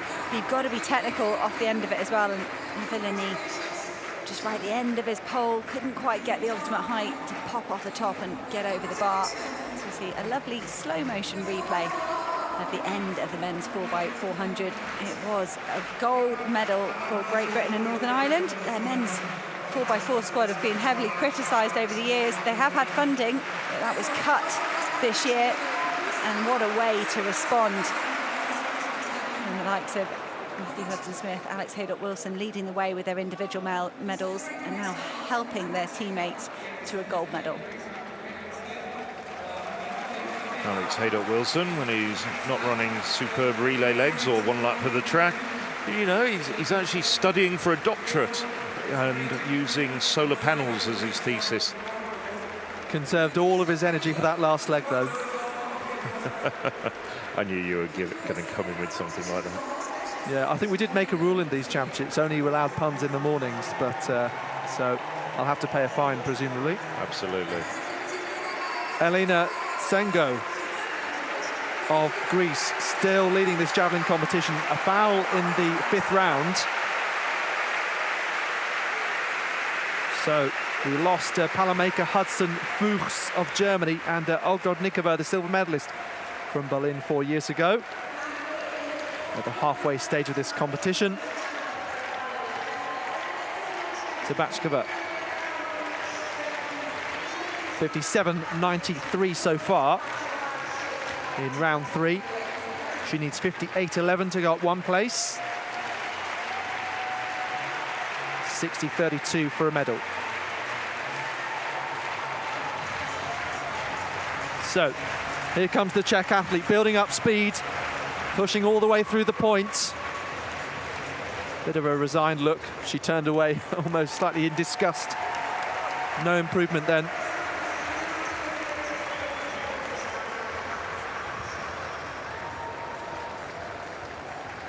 So just the top 7 left to have their final go.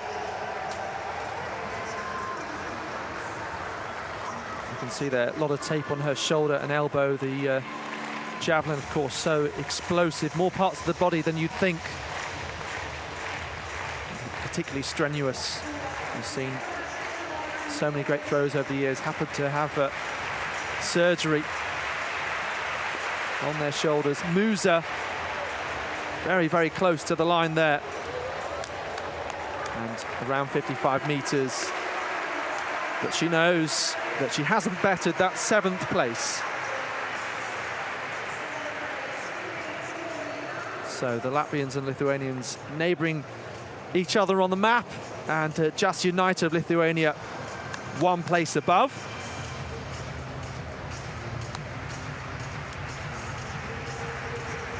she'll be next to go. 58.95 for the bronze medalist from Berlin. As Musa, she will finish 7th, looks on. Jas United in the yellow, green and red. Lietuva on her vest. So once again, trying to give everything in this final round. And why not? Nothing to lose at this point, but ultimately no better in terms of distance.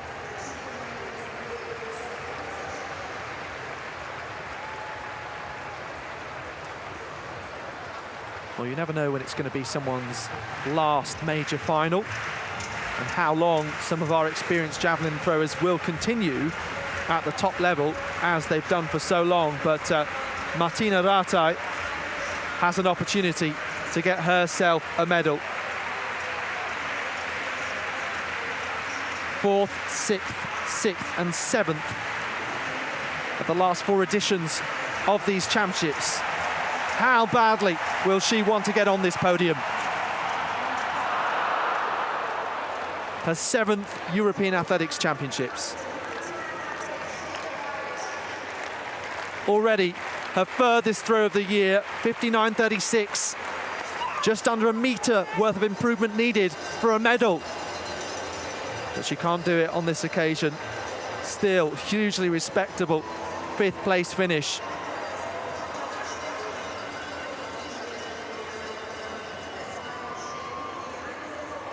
Launches that javelin ferociously, but you can see she knew.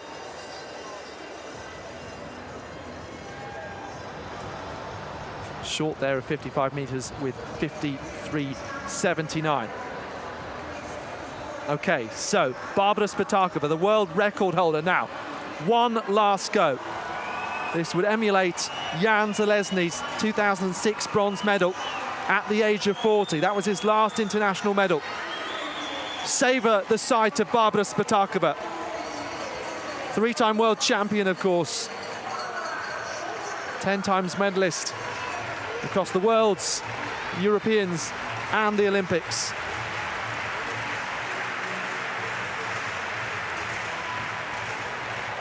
One last time in this final.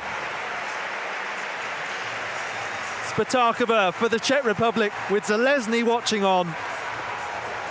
Tries to attack that runway.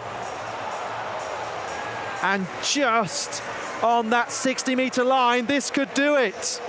For Spatakova, what a moment to put out everything in the final round.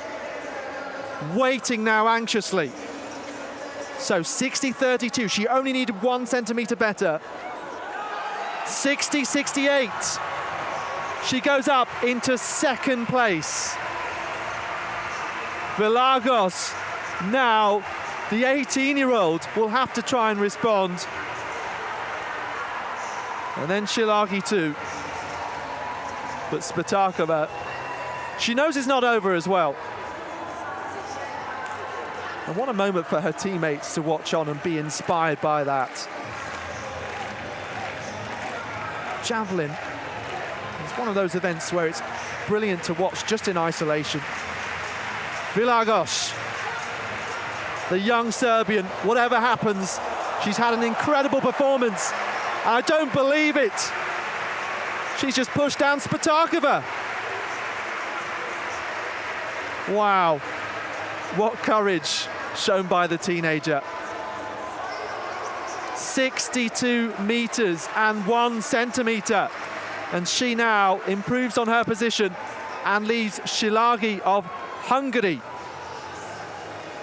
having to react. What a conclusion. So, big hugs there for Vilagos. Now Szilagyi of Hungary, what can she do? 60.68 needed for a medal. That's 11 centimeters improvement. Right before the line, she blocks and comes to a stop. And that javelin below what was required. Oh, so hard on her. She was in the silver spot for so long. Disappointment for the Hungarian, but we now know that Barbara Spatakova guaranteed a medal.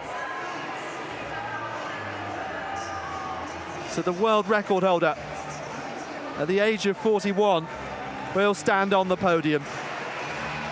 Sengo, our gold medalist. Can she pull out something big in this last round? Yes, she can. You can see the line of her 65-meter throw. But this has been an incredible few minutes. And that's a fourth gold medal for Greece. And Arkadis Tentoglu taking the victory in the men's long jump.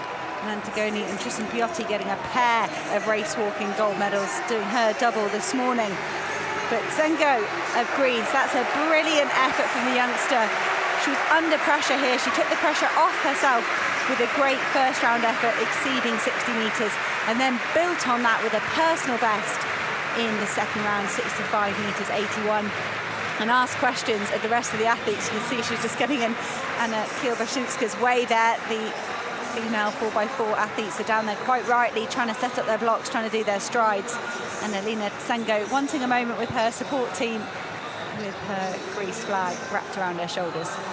So in a year, she's gone from the under-20 European champion to now the senior gold medalist in the javelin. Terrific stuff, and look at that.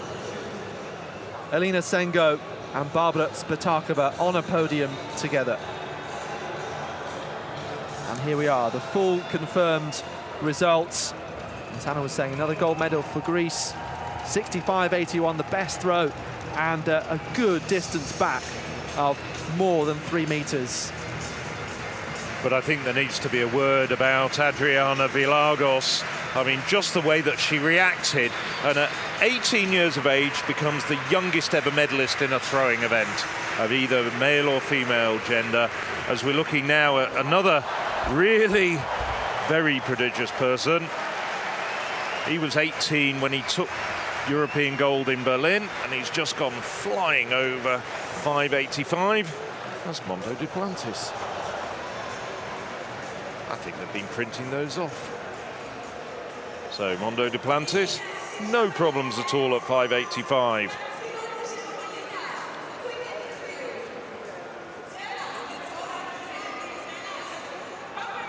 Look at that, soaring clearance for Duplantis. The sort of jump that the rest of the top vaulters in the world can usually only dream about. And he makes it look just so routine. There's his mother, Helena, and his girlfriend. We saw his dad, Greg, earlier, himself a world-class vaulter in the 90s. I'm sure Greg's there somewhere.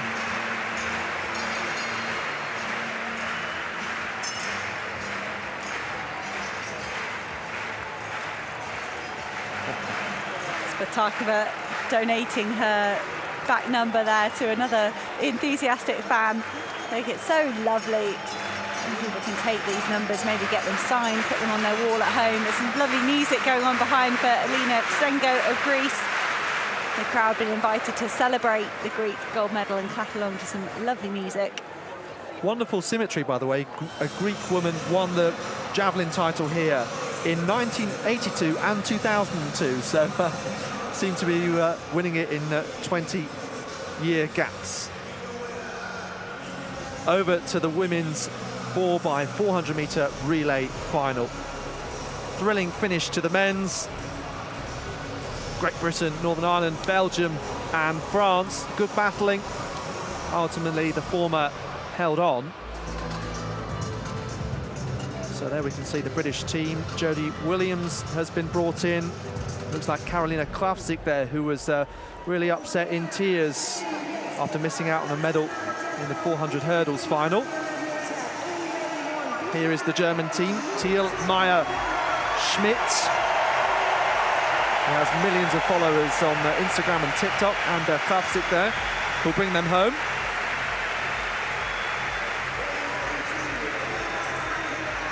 Spanish quartet with Santiorian, Boquesa, Segura and Gallego, with some of the best dance moves in the stadium.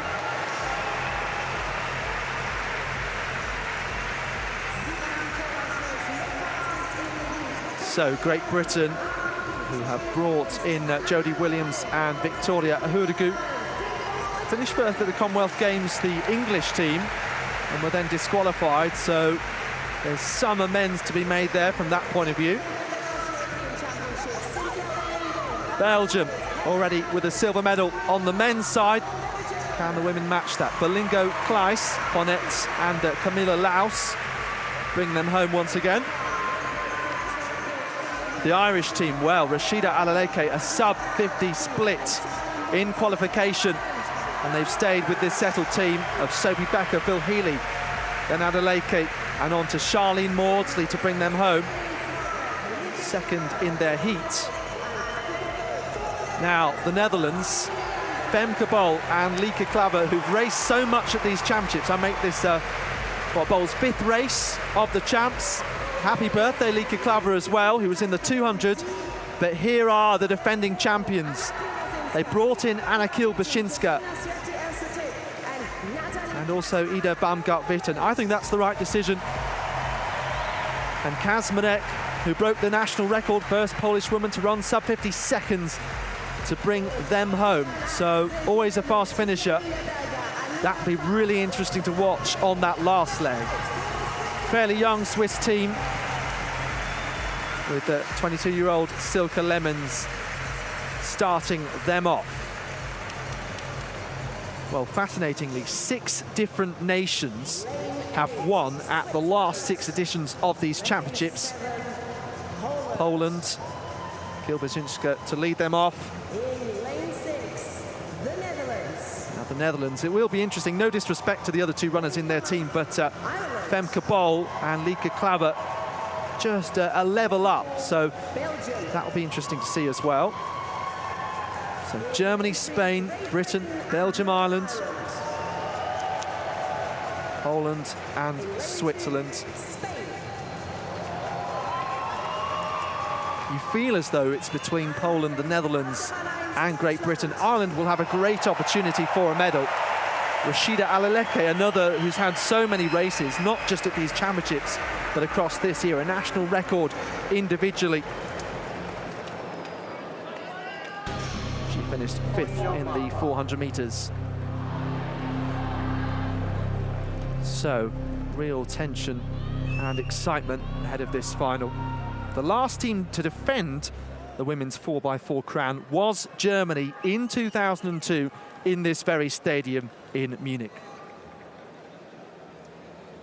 And it's the home nation going on the inside in lane 1. Spain in 2, Great Britain, Northern Ireland in 3, Belgium in 4, then Ireland, the Netherlands, Poland and Switzerland.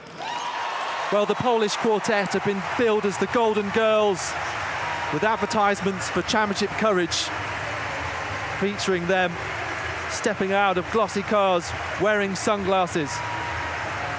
But what kind of shape are they in?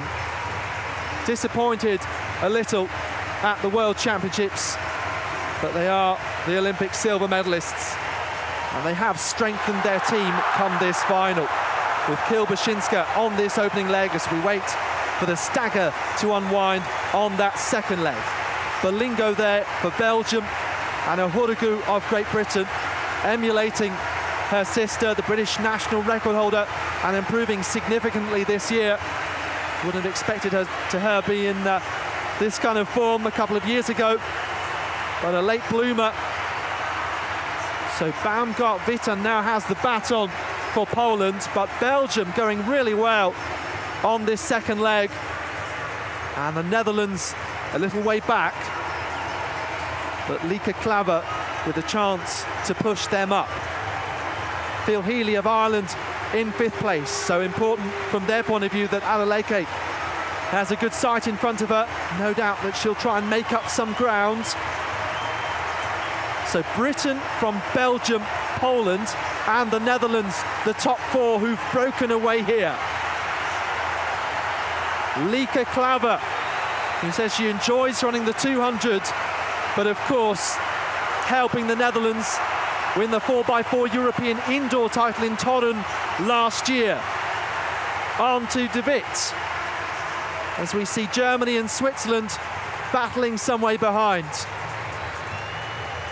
So Jodie Williams moving to the 400 metres over the last couple of years, but concentrating on the 200 in this event. Leading for Great Britain and doing a good job, just opening up that gap. Adeleke passing Germany and hoping to overtake Switzerland as well, but she's well back in 5th place. Pretty much deja vu from 400 metres ago.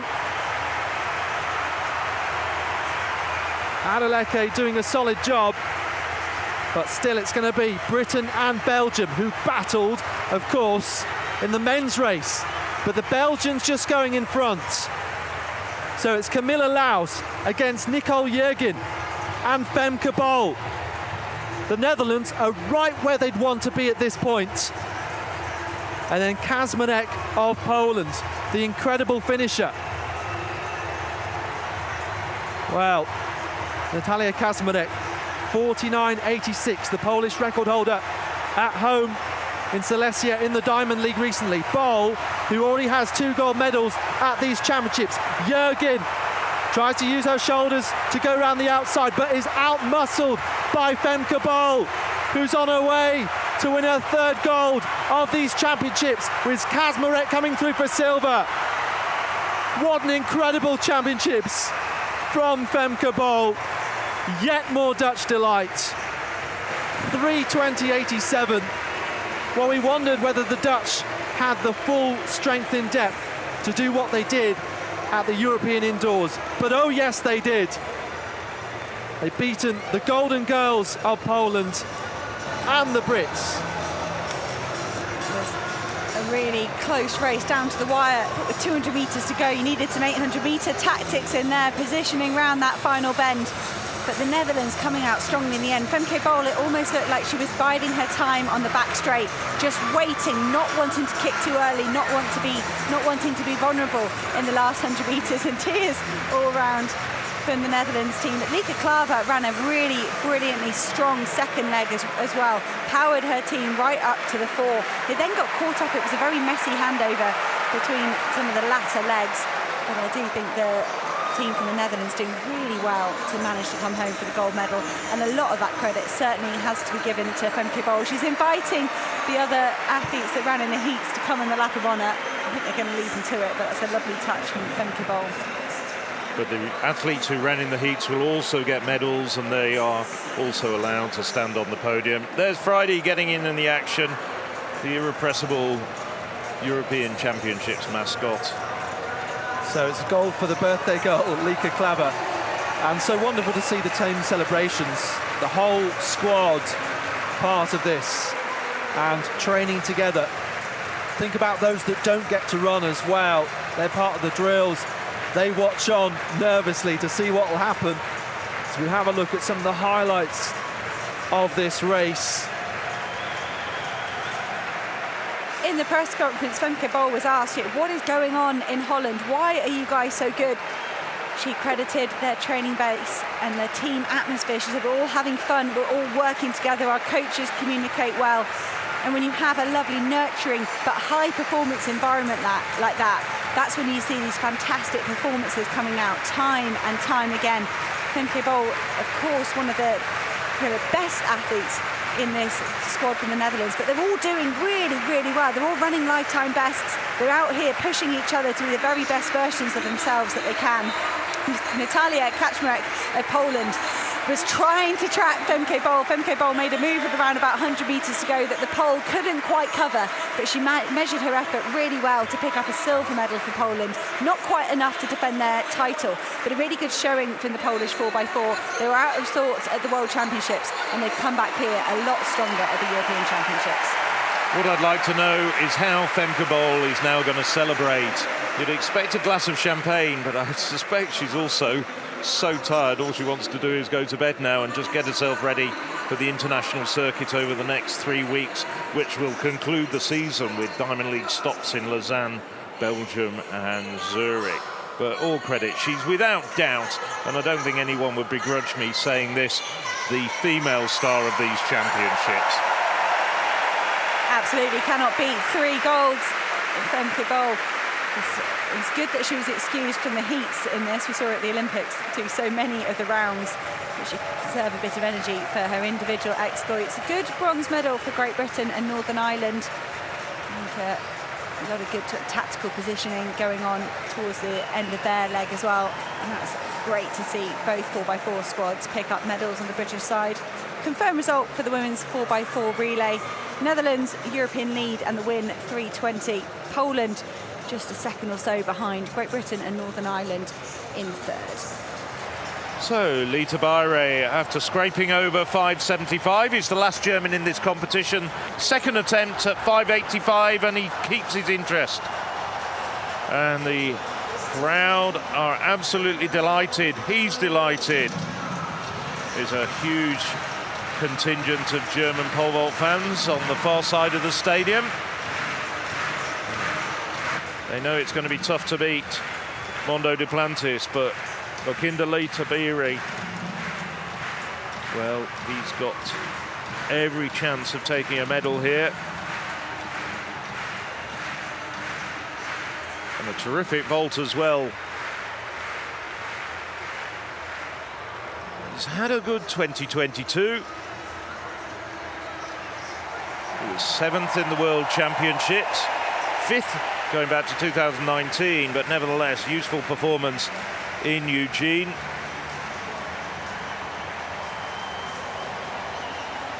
'19 under 23 champion.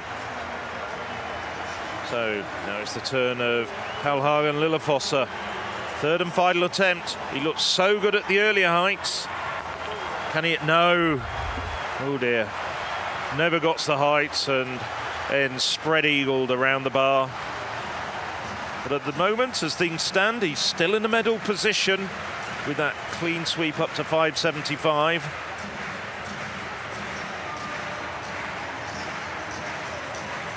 Only 2 men over. Duplantis with those 2 soaring clearances.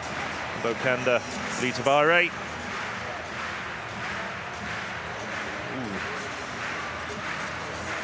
Just manages to avoid it becoming very painful.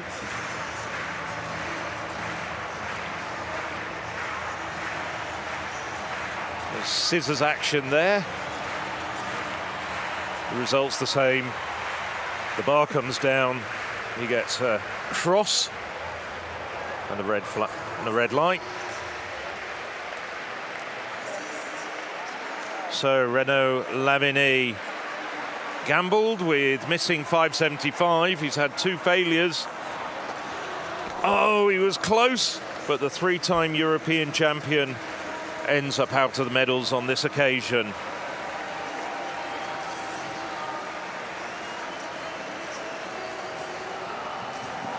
So we've still got 3 men to attempt this height. We've got Gudormsen, Collet and Coppola. Can one of them get over? Can they challenge Duplantis and Lita Bayre?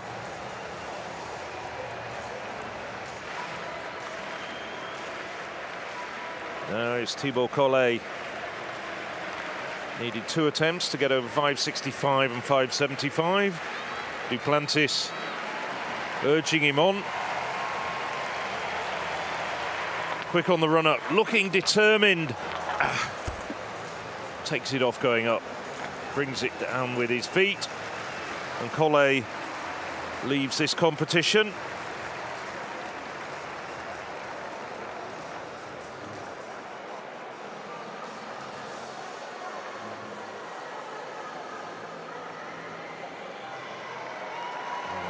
Currently in 5th place, so he won't get a medal. Duplantis and Lita Bayre clear at 5.85. Lillefosse, with no failures up to 5.75, is in the bronze medal position at the moment.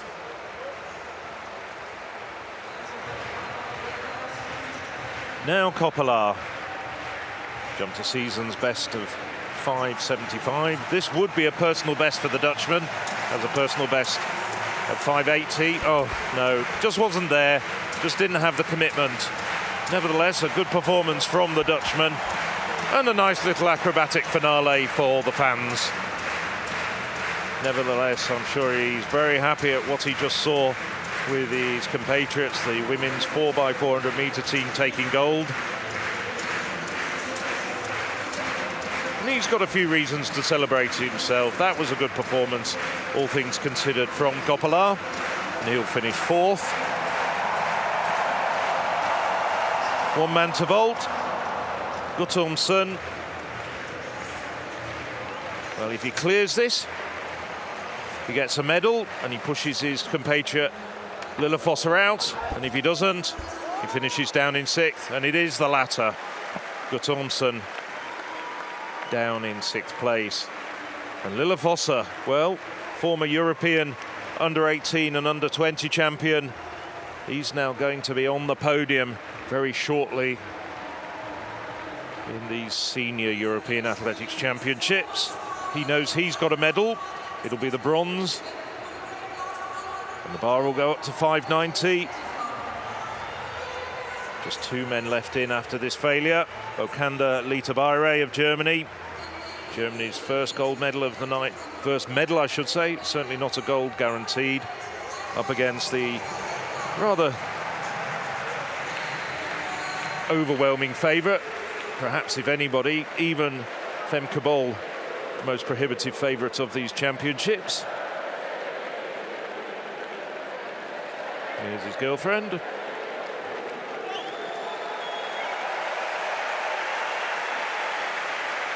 So, 590, first attempt for Mondo Duplantis. Well over, no problems.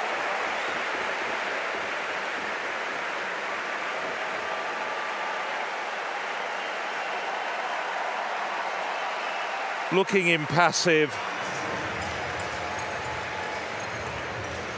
Well, it was nail-biting stuff in Berlin 4 years ago as he cleared 6 meters and then 6:05. No such tension this time. We know he's the world's best. He's gone on to claim Olympic titles. Just missed out on the world title in 2019 to Sam Kendricks, but made amends last month in Eugene, added that to his portfolio.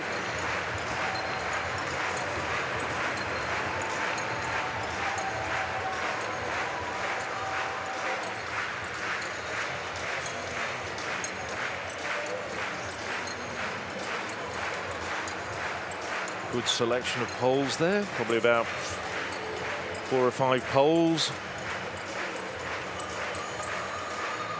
Different rigidities depending on the heights he's taking. When he gets up to a really high height, it'll be a very, very stiff pole. At these sort of heights, not quite as stiff. A squirrel on stilts, you don't see that very often. Let's hope he's not going to have a go at the pole vault. That would be pretty perilous. And stilts might be useful. Fleedy maybe getting pole position to have a look over the water jump. We've got the women's steeplechase coming up. So the section of the track that the squirrel is on at the moment is only going to be used in the first lap. I hope they know that and he won't be there when they start, but it could be a good vantage point to keep an eye on this men's pole vault and the women's steeplechase. But I've just realised what Friday's favourite cheese is. Stilton. And that's another fine for Phil Minchell to go with Alex Seftel's pun fine. We are only allowed puns in morning sessions at the European Athletics Championships. If I'd known that it was fair game this evening, there would have been a whole lot more up my sleeve. You'd have scripted a couple. Anyway, let's get down to the serious stuff. Bokander Litabayre had a failure at 590 just before Mondo Duplantis. We didn't see it, but Litabayre has now passed up and will take his 2 further attempts potentially at 595. The rules are that you're eliminated with 3 consecutive fouls. Most of the time that's at the same height, but you are allowed to keep passing up and up until you've got 3 consecutive fouls if you're trying to regain the initiative. Litabayre knows that he's got the silver medal, and he's got 2 minutes, as you can see on the clock, to take his vault. No shortage of support for the German.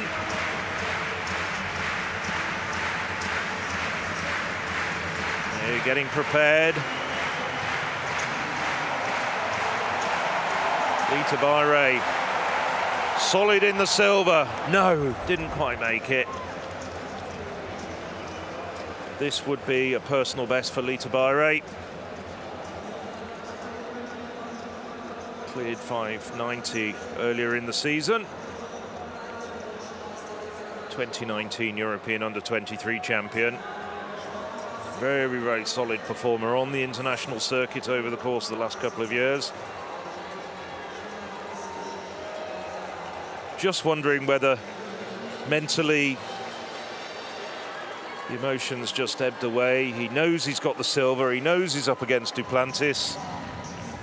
Duplantis, I'm just looking to see when Duplantis was last defeated. Well, he's got an 18 competition win streak. Last time was 28th of August last year when he lost in Lausanne.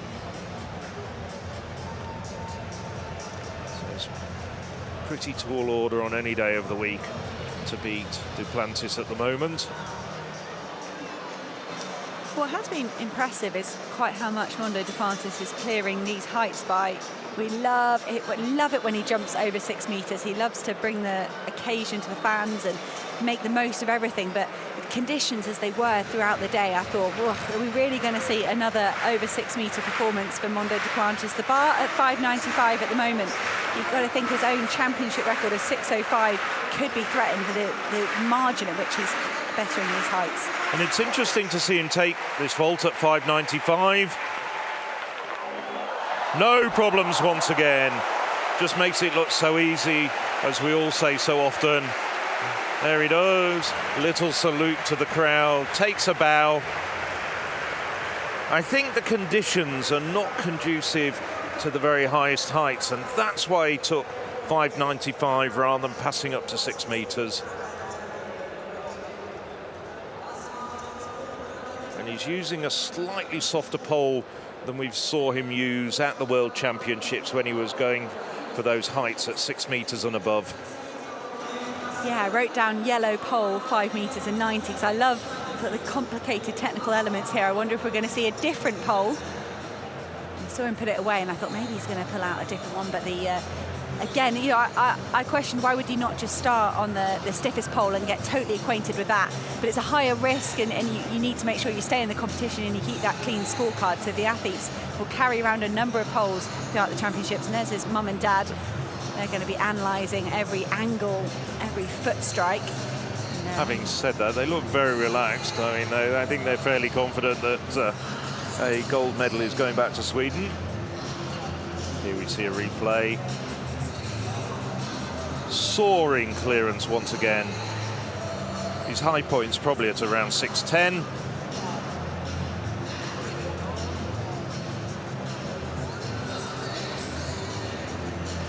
Remember his dad saying she drags the pole into the box. He scuffs the ground with it because when he was little, he refused to jump with shorter poles. He said, no, I want to jump as high as I can. He was learned his craft on poles that were probably too long for him. And he drags it slightly on the track before it goes into the box, before he plants it. And his dad sort of saying, well, just make the box bigger, help the guy out. Because it's going to pick up a tiny bit of friction as he hits the track. But I mean, it's infinitesimal. But when you're hunting down world records, every little could count. So now Bokanda Lita Bayre. Crisis, well, not really. Crunch jump for Bokanda Lita Bayre. He knows he's secure with the silver medal.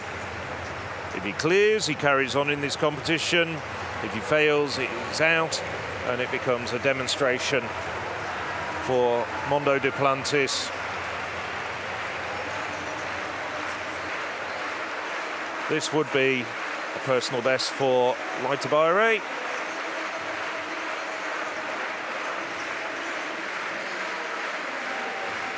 I would be hugely surprised if he gets it on a night like this, despite the crowd getting behind him and also the sporting support of the rest of the vaulters.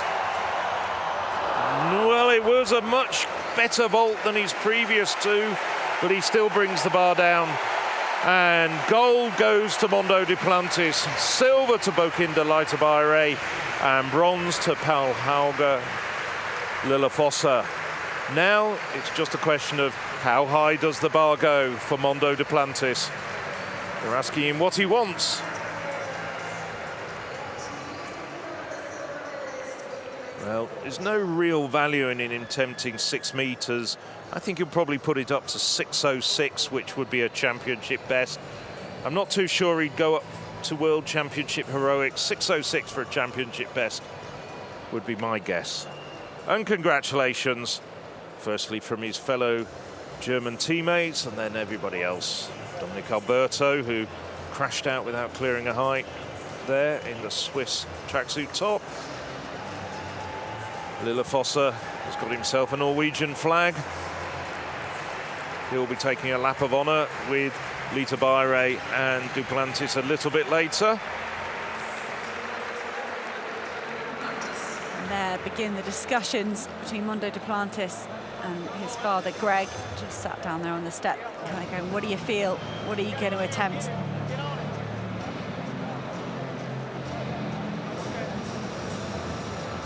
A lot of OKs, they're in agreement. I was interested to see sitting next to Greg Duplantis was the French decathlete Baptiste Thierry, a 570 vaulter himself, possibly picking up a few tips for the future.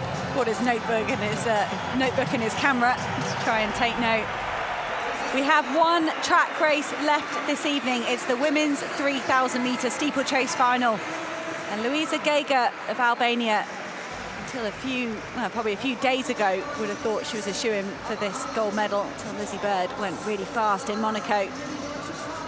Leah Meyer is the German champion. She's on posters all around the city centre here. Leah Meyer, another fantastically popular German athlete. They've got great following here in their home nation. Michelle Finn, Nishma Šrimček of Slovenia, she's on a comeback from injury. Now Lizzie Bird has that blue number because she went all the way down to 9 minutes and 7 seconds at the Monaco Diamond League. Took a whopping 7 seconds off the British record. Luisa Geiger of Albania holds every national record from 800 to marathon, including the steeplechase. She was 5th at the World Championships, a top European in Oregon. And I wouldn't be surprised if Luisa Geiger made this race fast. Maybe not from the start. She might wait a little bit. Elena Boucard is very experienced. She's done so many championships. And she thanks the crowd for their support. Robles to the personal best at the World Champs. Got full 15 athletes down there. Amy Pratt, 7th at the World Championships, second European home there. She was really excited to see what she could do with the rest of the summer. Similar to Dina Asher-Smith and Jasmine Sawyers, Ailish McColgan, Amy Pratt, another athlete, talking about the effects of the menstrual cycle on their bodies and how they compete, because Amy Pratt was bitterly disappointed with the 4th place at the Commonwealth Games. And then had to watch on as Lizzie Bird took that national record.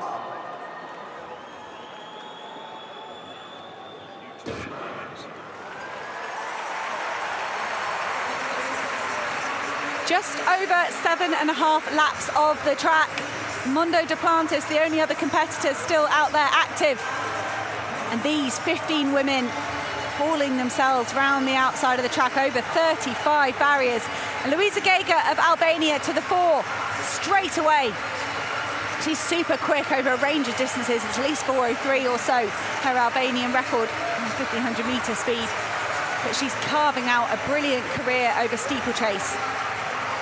For a few years, it was the Americans, the likes of Emma Coburn, getting involved with the African athletes, and Courtney Frericks and Geza Krauser sort of started the charge of the European athletes, getting them involved on a global stage. And Luisa Geiger very much holding that mantle now. Geza Kraus would have been the 3-time defending champion. I think that's why we've seen this event timetabled at the end of day 6 here at the European Championships. Geza Krauser just struggling with injury, but she's inspired her nation super well. Leah Meyer of Germany is pushing herself to new heights with every season that goes by. So Luisa Geiger through the 400-metre mark, I think at around about 70, which is very swift, but that first quarter often is. They haven't got as many barriers to get over, and they haven't got the water jump. Here's our first look at the water jump. hurdling any of these barriers in a big group is a change for a lot of these athletes. So they're competing at a national level at home. They might be out at the front on their own, getting a clear sight of the barrier, and suddenly they've got to learn to hurdle in a group.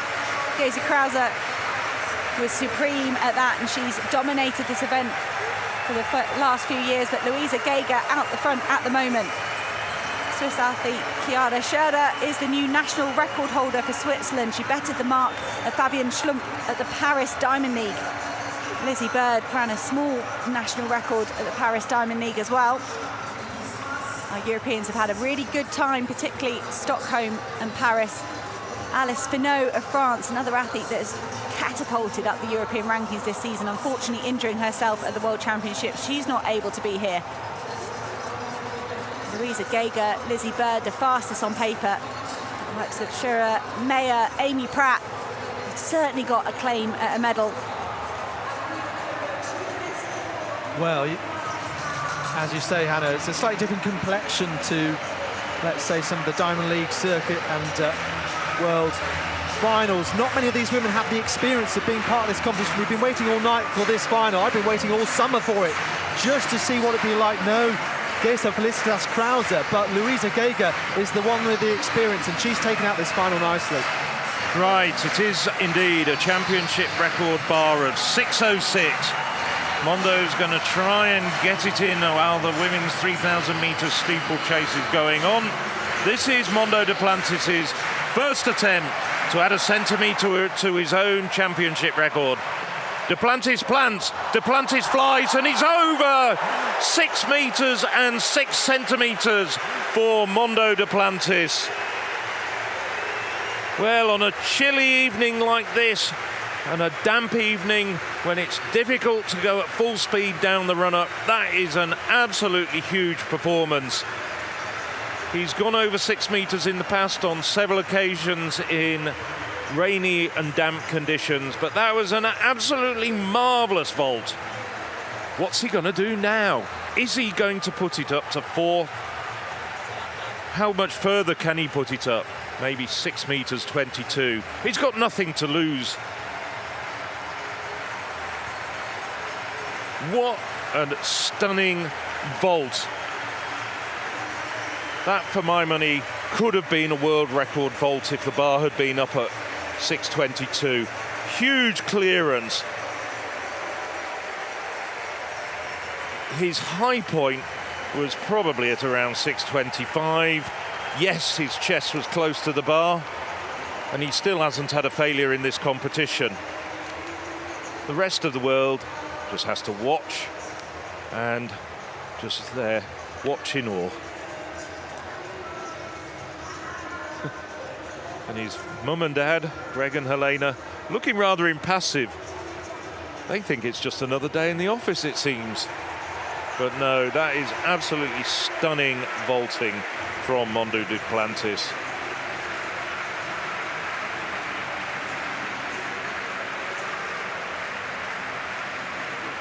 And he's getting the congratulations already, once again, of all the other vaulters. 3.5 laps left in the women's steeplechase. Luisa Geiger of Albania poured on the pressure. She started this move around about 2 laps ago.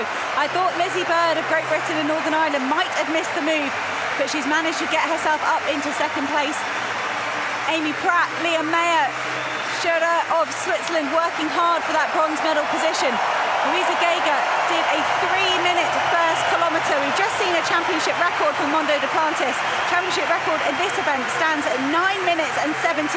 Luisa Geiger surely is going to be miles under that. And it might not even be the Albanian that takes the gold medal, because Lizzie Bird is sticking to her like glue. They've gone through 3 laps to go. They're coming up to the final kilometre. But if Luisa Geiger can hang on, this would be a huge piece of history for Albania, a country that's never won an Olympic medal in any sport. But this woman has been the flag bearer for them at the last 2 games. Her silver medal from 2016, their best performance ever at these championships. She could well, surely at least match that. 3:07 second kilometre for Luisa Geiger. We have chucked in a few extra barriers and a water jump, so she's maintaining a fantastic tempo here. Probably right around her personal best mark of 9 minutes and 10 seconds. But Luisa Geiger takes a look over her shoulder. There are so many championships, so many races where you could hear your competitors, but not here in Munich. They are roaring. They've been treated to a wonderful spectacle of Mondo Duplantis and a championship record. And now Leah Meyer is eating up ground on Lizzie Bird and Luisa Geiger. She's having the run of her life. I thought we might be looking for Amy Pratt to catch Leah Meyer, but with 2 laps to go, it's Albania in 1, Great Britain and Northern Ireland in 2nd, and Germany in 3rd. We've seen so many inspired German performances here on this track. Could Leah Meyer be about to deliver another? She's 15 seconds slower on personal best than Luisa Geiger. Much more, another 3 seconds slower than that behind Lizzie Bird. But Leah Meyer having the run of her life at the moment. Wow, Meyer just joining our top 2. Geiger, she's led for so long. How much does she have left?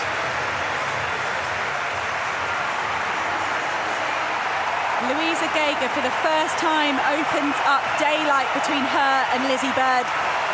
The graphic is telling us it's 5 meters between Geiger and Lizzie Bird. There's a roar from the crowd because Leah Meyer has overtaken and gone into the silver medal position, and Leah Meyer just bravely striking out Lizzie Bird atop of the European rankings with her 9:07, and at the moment in the bronze medal position. But just as I say that, Lizzie Bird responds. We see this at the British Championships very often from Lizzie Bird. She often, the penultimate lap doesn't look so special, and then she lifts and she drives.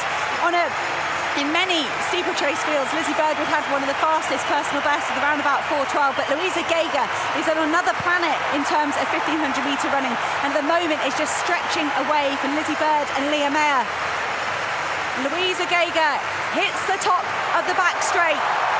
She's got over that barrier cleanly. She's got 2 barriers and 1 water jump to go to take the gold medal for Albania. She took a silver behind Geza Krause 4 years ago.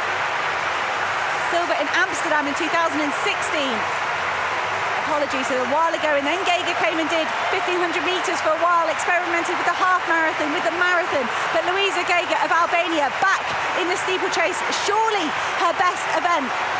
She is so good over the barriers, defying logic. She shouldn't be. She's a bit shorter than some of her competitors, but Luisa Geiger clearly works incredibly hard at her technique. And Leah Meyer, this is an incredible performance. Lizzie Bird looking to be struggling. Luisa Geiger safely over the final barrier. She's going to take a gold medal for Albania. No medal so far for Albania anywhere else on this European Athletics Track Championships. And Luisa Geiger looks like she's crying across the line. With 9:11, a championship record. Leah Meyer, a huge personal best and a silver medal. And a very tired Lizzie Bird holds on for a bronze medal. Lizzie Bird went for it, tried to match the move of Luisa Geiger. But Leah Meyer, what a well-judged middle kilometre. She had the bravery and the commitment to pull herself past the likes of Lizzie Bird, and Amy Pratt, and the other athletes that were trying to compete behind. A massive personal best for Leah Meyer as well, 10 seconds, lowering from 9:25, that was already a personal best this season, all the way down to 9:15. It's a shame not to see Geza Krause go for a hat-trick for Germany in front of a home crowd, but Leah Meyer giving this stadium a lot to cheer about. They will be dancing in the streets of Tirana and in Geiger's hometown of Diba in the north-east of the country tonight. What a performance. Their first gold medal at these championships. Never won a medal at the World Athletics Championships or the Olympic Games, Albania. Truly incredible stuff. And you know what? She ran that gun to tape as though no one was ever going to come past her. Incredible stuff. Meyer really got the lift of the crowd to step through into second place to get that silver for Germany. And look how tired Lizzie Bird is. Credit to her, though. She would have been waiting for the European Championships to be a medal contender. Someone who was an immigration officer until a couple of years ago and committed to athletics to try and achieve something like this. You can see some tired athletes well down there who couldn't live with that opening pace. Couldn't believe it, Anna. 3 minutes for the opening kilometre. Absolutely extraordinary for Geiger. You just wondered if the 33-year-old was going to tire at some point. But it's been a night of athletes just giving energy until the last. Just like Femke Bol. How many races had she had? What incredible form from Luisa Geiger. And she's the champion for Albania.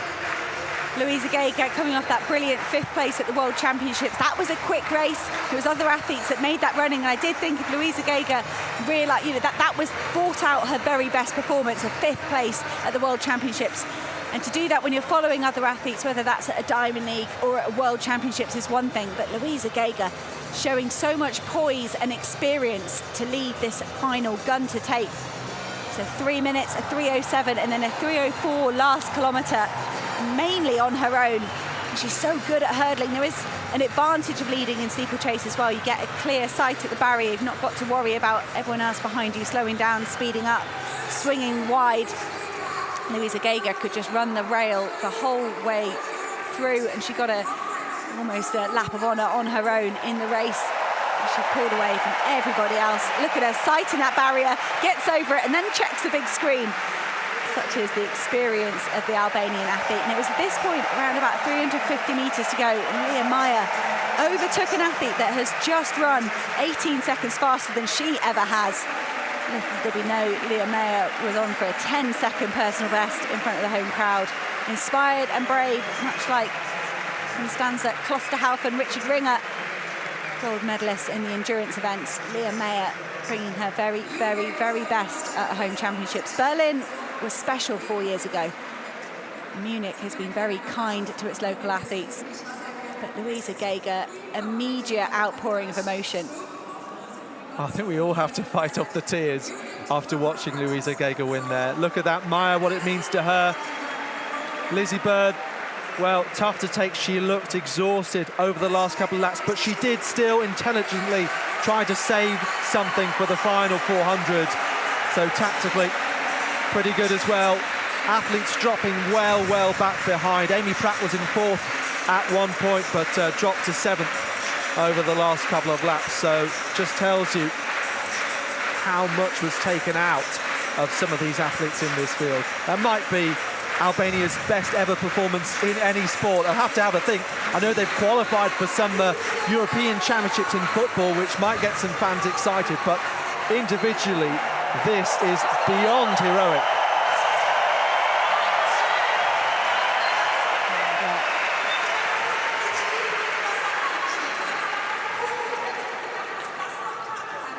Confirmed result for the women's steeplechase. Louisa Geiger with a championship record 9:11 from Leah Meyer of Germany with a huge 10-second personal best 9:15. Lizzie Bird of Great Britain and Northern Ireland picking up the bronze medal with 9 minutes and 23 seconds.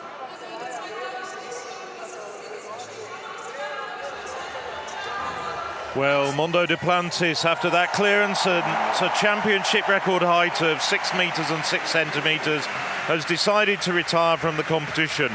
No world record attempts, unfortunately, although on a night like this you can certainly empathise and understand that. And it's the 3 pole vaulters, Bokanda Litabaire getting a silver medal just a few minutes before Leah Meyer went and got that magnificent and unexpected 2nd place in the steeplechase. And they're accompanied by the Norwegian bronze medalist, Paul Haugen Lillefosse. They're just circling the track now. It was the first event to start well over 2 hours ago. Well, this is the man everyone came to see, but they've also been rewarded with silver medals. So Mondo Duplantis confirmation, 6:06 championship record for Armand Duplantis. His 51st ever clearance at 6 metres or better. What a performer. There's the full lineup and rundown of the results. Well, Lillefosse, unexpected bronze for Norway. He was producing some very, very clean and tidy clearances in the early part of the competition, was flawless until he had 3 failures at 5:85. Litabaire got himself over 5:85 at the 2nd attempt, just to briefly put a little bit of pressure on Mondo Duplantis. Lizzie Bird still very much catching her breath after that bronze medal. Good silver at the Commonwealth Games and then a brilliant British record at the Monaco Diamond League. And I think Lizzie Bird might have hoped for a tiny bit more here at the European Championships, but nonetheless, she's got so much better in this season. Leah Meyer, conversely, tears of joy for the young German national champion. I'm sure she would have been inspired by Geza Krause's pair of titles in the last couple of years. Leah Meyer pushing herself to a brilliant silver medal. She committed, she went so hard, so early on. And as the pace lifted, Leah Meyer should get a bit of a medal for bravery alongside her silver medal. I'm going to call this the night of icons. Luisa Geiger, you know, I said that she'd been the flag bearer at the Olympics in 2016 and 2020, winning their first ever gold at these championships. Femke Bol becoming the second Dutch woman to win 3 golds at the same European Championships after Fanny Blankers-Koen in 1950. And then, of course, Mondo Duplantis taking the title here. Barbara Spatakova getting a medal, the world record holder at the age of 41. Truly all iconic.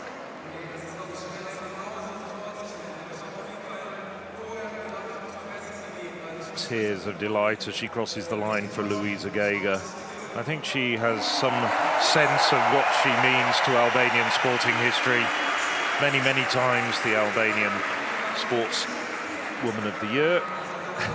And more tears as Leah Meyer follows her home in second place.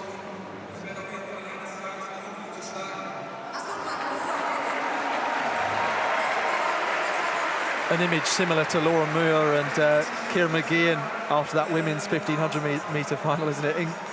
Embracing while exhausted, laying flat on the track after giving your all. There's Elena Burkhardt. Until just a few minutes ago, probably considered to be Germany's #1 steeplechaser. In the absence of Geza Felicitas Krause, now that mantle passes to Leah Meyer.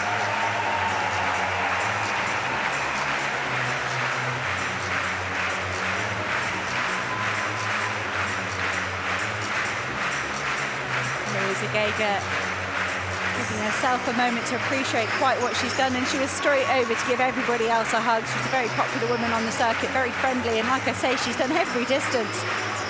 National record holder from 800 to marathon. She's played around with those distances over the last few years. Took a medal all the way back in 2016 in this event, silver then. I think she did spend the Olympic cycle deciding, is steeplechase exactly the right event for me? And she's back at it, and you've got to say it suits the Albanians so well. Lizzie Bird making her way around a lap of honour as well. These women are only about 100 metres into their circuit. It's the opposite of, I think Femke Bol took a seat halfway down. Sandra Perkovic was bounding around with her 6th gold medal. These steeplechasers very, very tired. It's been a long summer. They went to the World Championships as well and running multiple rounds in steeplechasers, super hard on the body, big impact coming up and down off all those barriers. We talked a lot about trebles tonight. Well, we haven't mentioned that this is a Balkan, Mediterranean and European treble. I wonder how many athletes have done that over the years. Not that many, I would imagine. Over the years, and they're still going around the track. I have a feeling that Luisa Geiger could keep on going until midnight. She's so pleased with her performance. Just wonder how many Albanian spectators and supporters there are in the audience. I mean, obviously there's a few other Albanian competitors who will be there, and the Albanian coaches.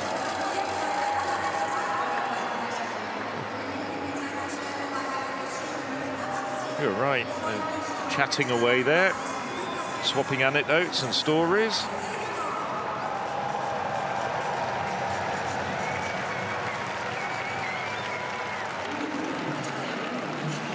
There was an impressive championship record as well, taking roughly 6 seconds off the previous best.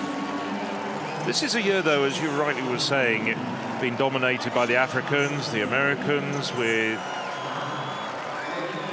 Emma Cochran and Courtney Frerich was shown a few years ago, but now the Europeans are now really starting to get up there and get alongside the very best in the world. It's actually only the 6th edition of the women's steeplechase at European Championships as well.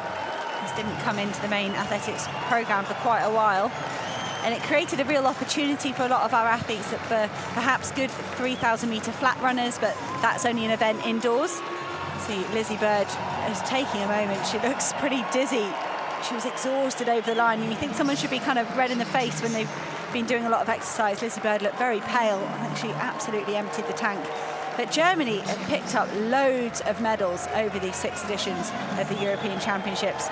Geza Krause getting some of them, but not all of them.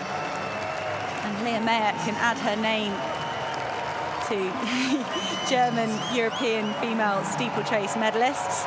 Geza Krause, of course, converting that into a bronze on a world level. Could we see something similar for Leah Meyer as we look towards the World Championships next year and the Olympics? Yeah, a real confidence-boosting performance in that sense when you know that you're one of the best in Europe.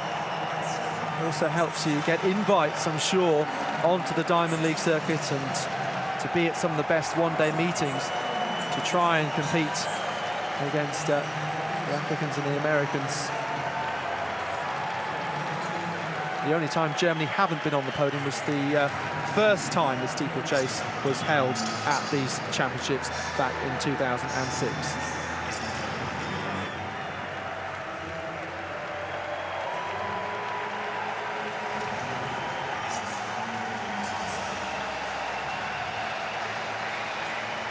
So here's the overall athletics medal table, and it's still Germany on top of it with 5 gold medals. But tonight, thanks to Keely Hodgkinson and the Great Britain's men's 4x400 metre team, they've also got 5 gold medals as well. Germany, 18 medals overall. Here's the full rundown. And there you see, well, you don't see it very often, a gold medal for Albania. No less than 21 different countries have got gold medals so far at these championships. We've got 41 medals now having been awarded.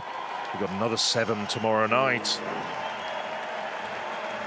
And this is the overall medal table for the multi-sport European Championships, which embraces 9 different sports. Germany still on top of it with 21 golds and 48 medals in total.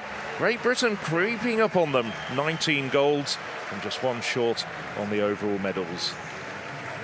As we just roll down, this really does give an impression of sporting strength right the way across Europe. Many, many countries on there. All the way down, even including Luxembourg getting a bronze. The sports encompass table tennis, triathlon, gymnastics, and many, many more. So darkness slowly descending on Munich, the Bavarian capital. Spectators leaving the Olympic Stadium. This is what we've got for you tomorrow. We've got 7 finals, including both 4x100 metre relays. That'll bring the 25th edition of these European Athletics Championships to a conclusion. Terrific women's high jump in prospect as well. So this has been a historic night. Great Britain, Northern Ireland, 123 gold medals now. They go to the top of the overall medal table. Albania, their very first medal. Time to say goodnight.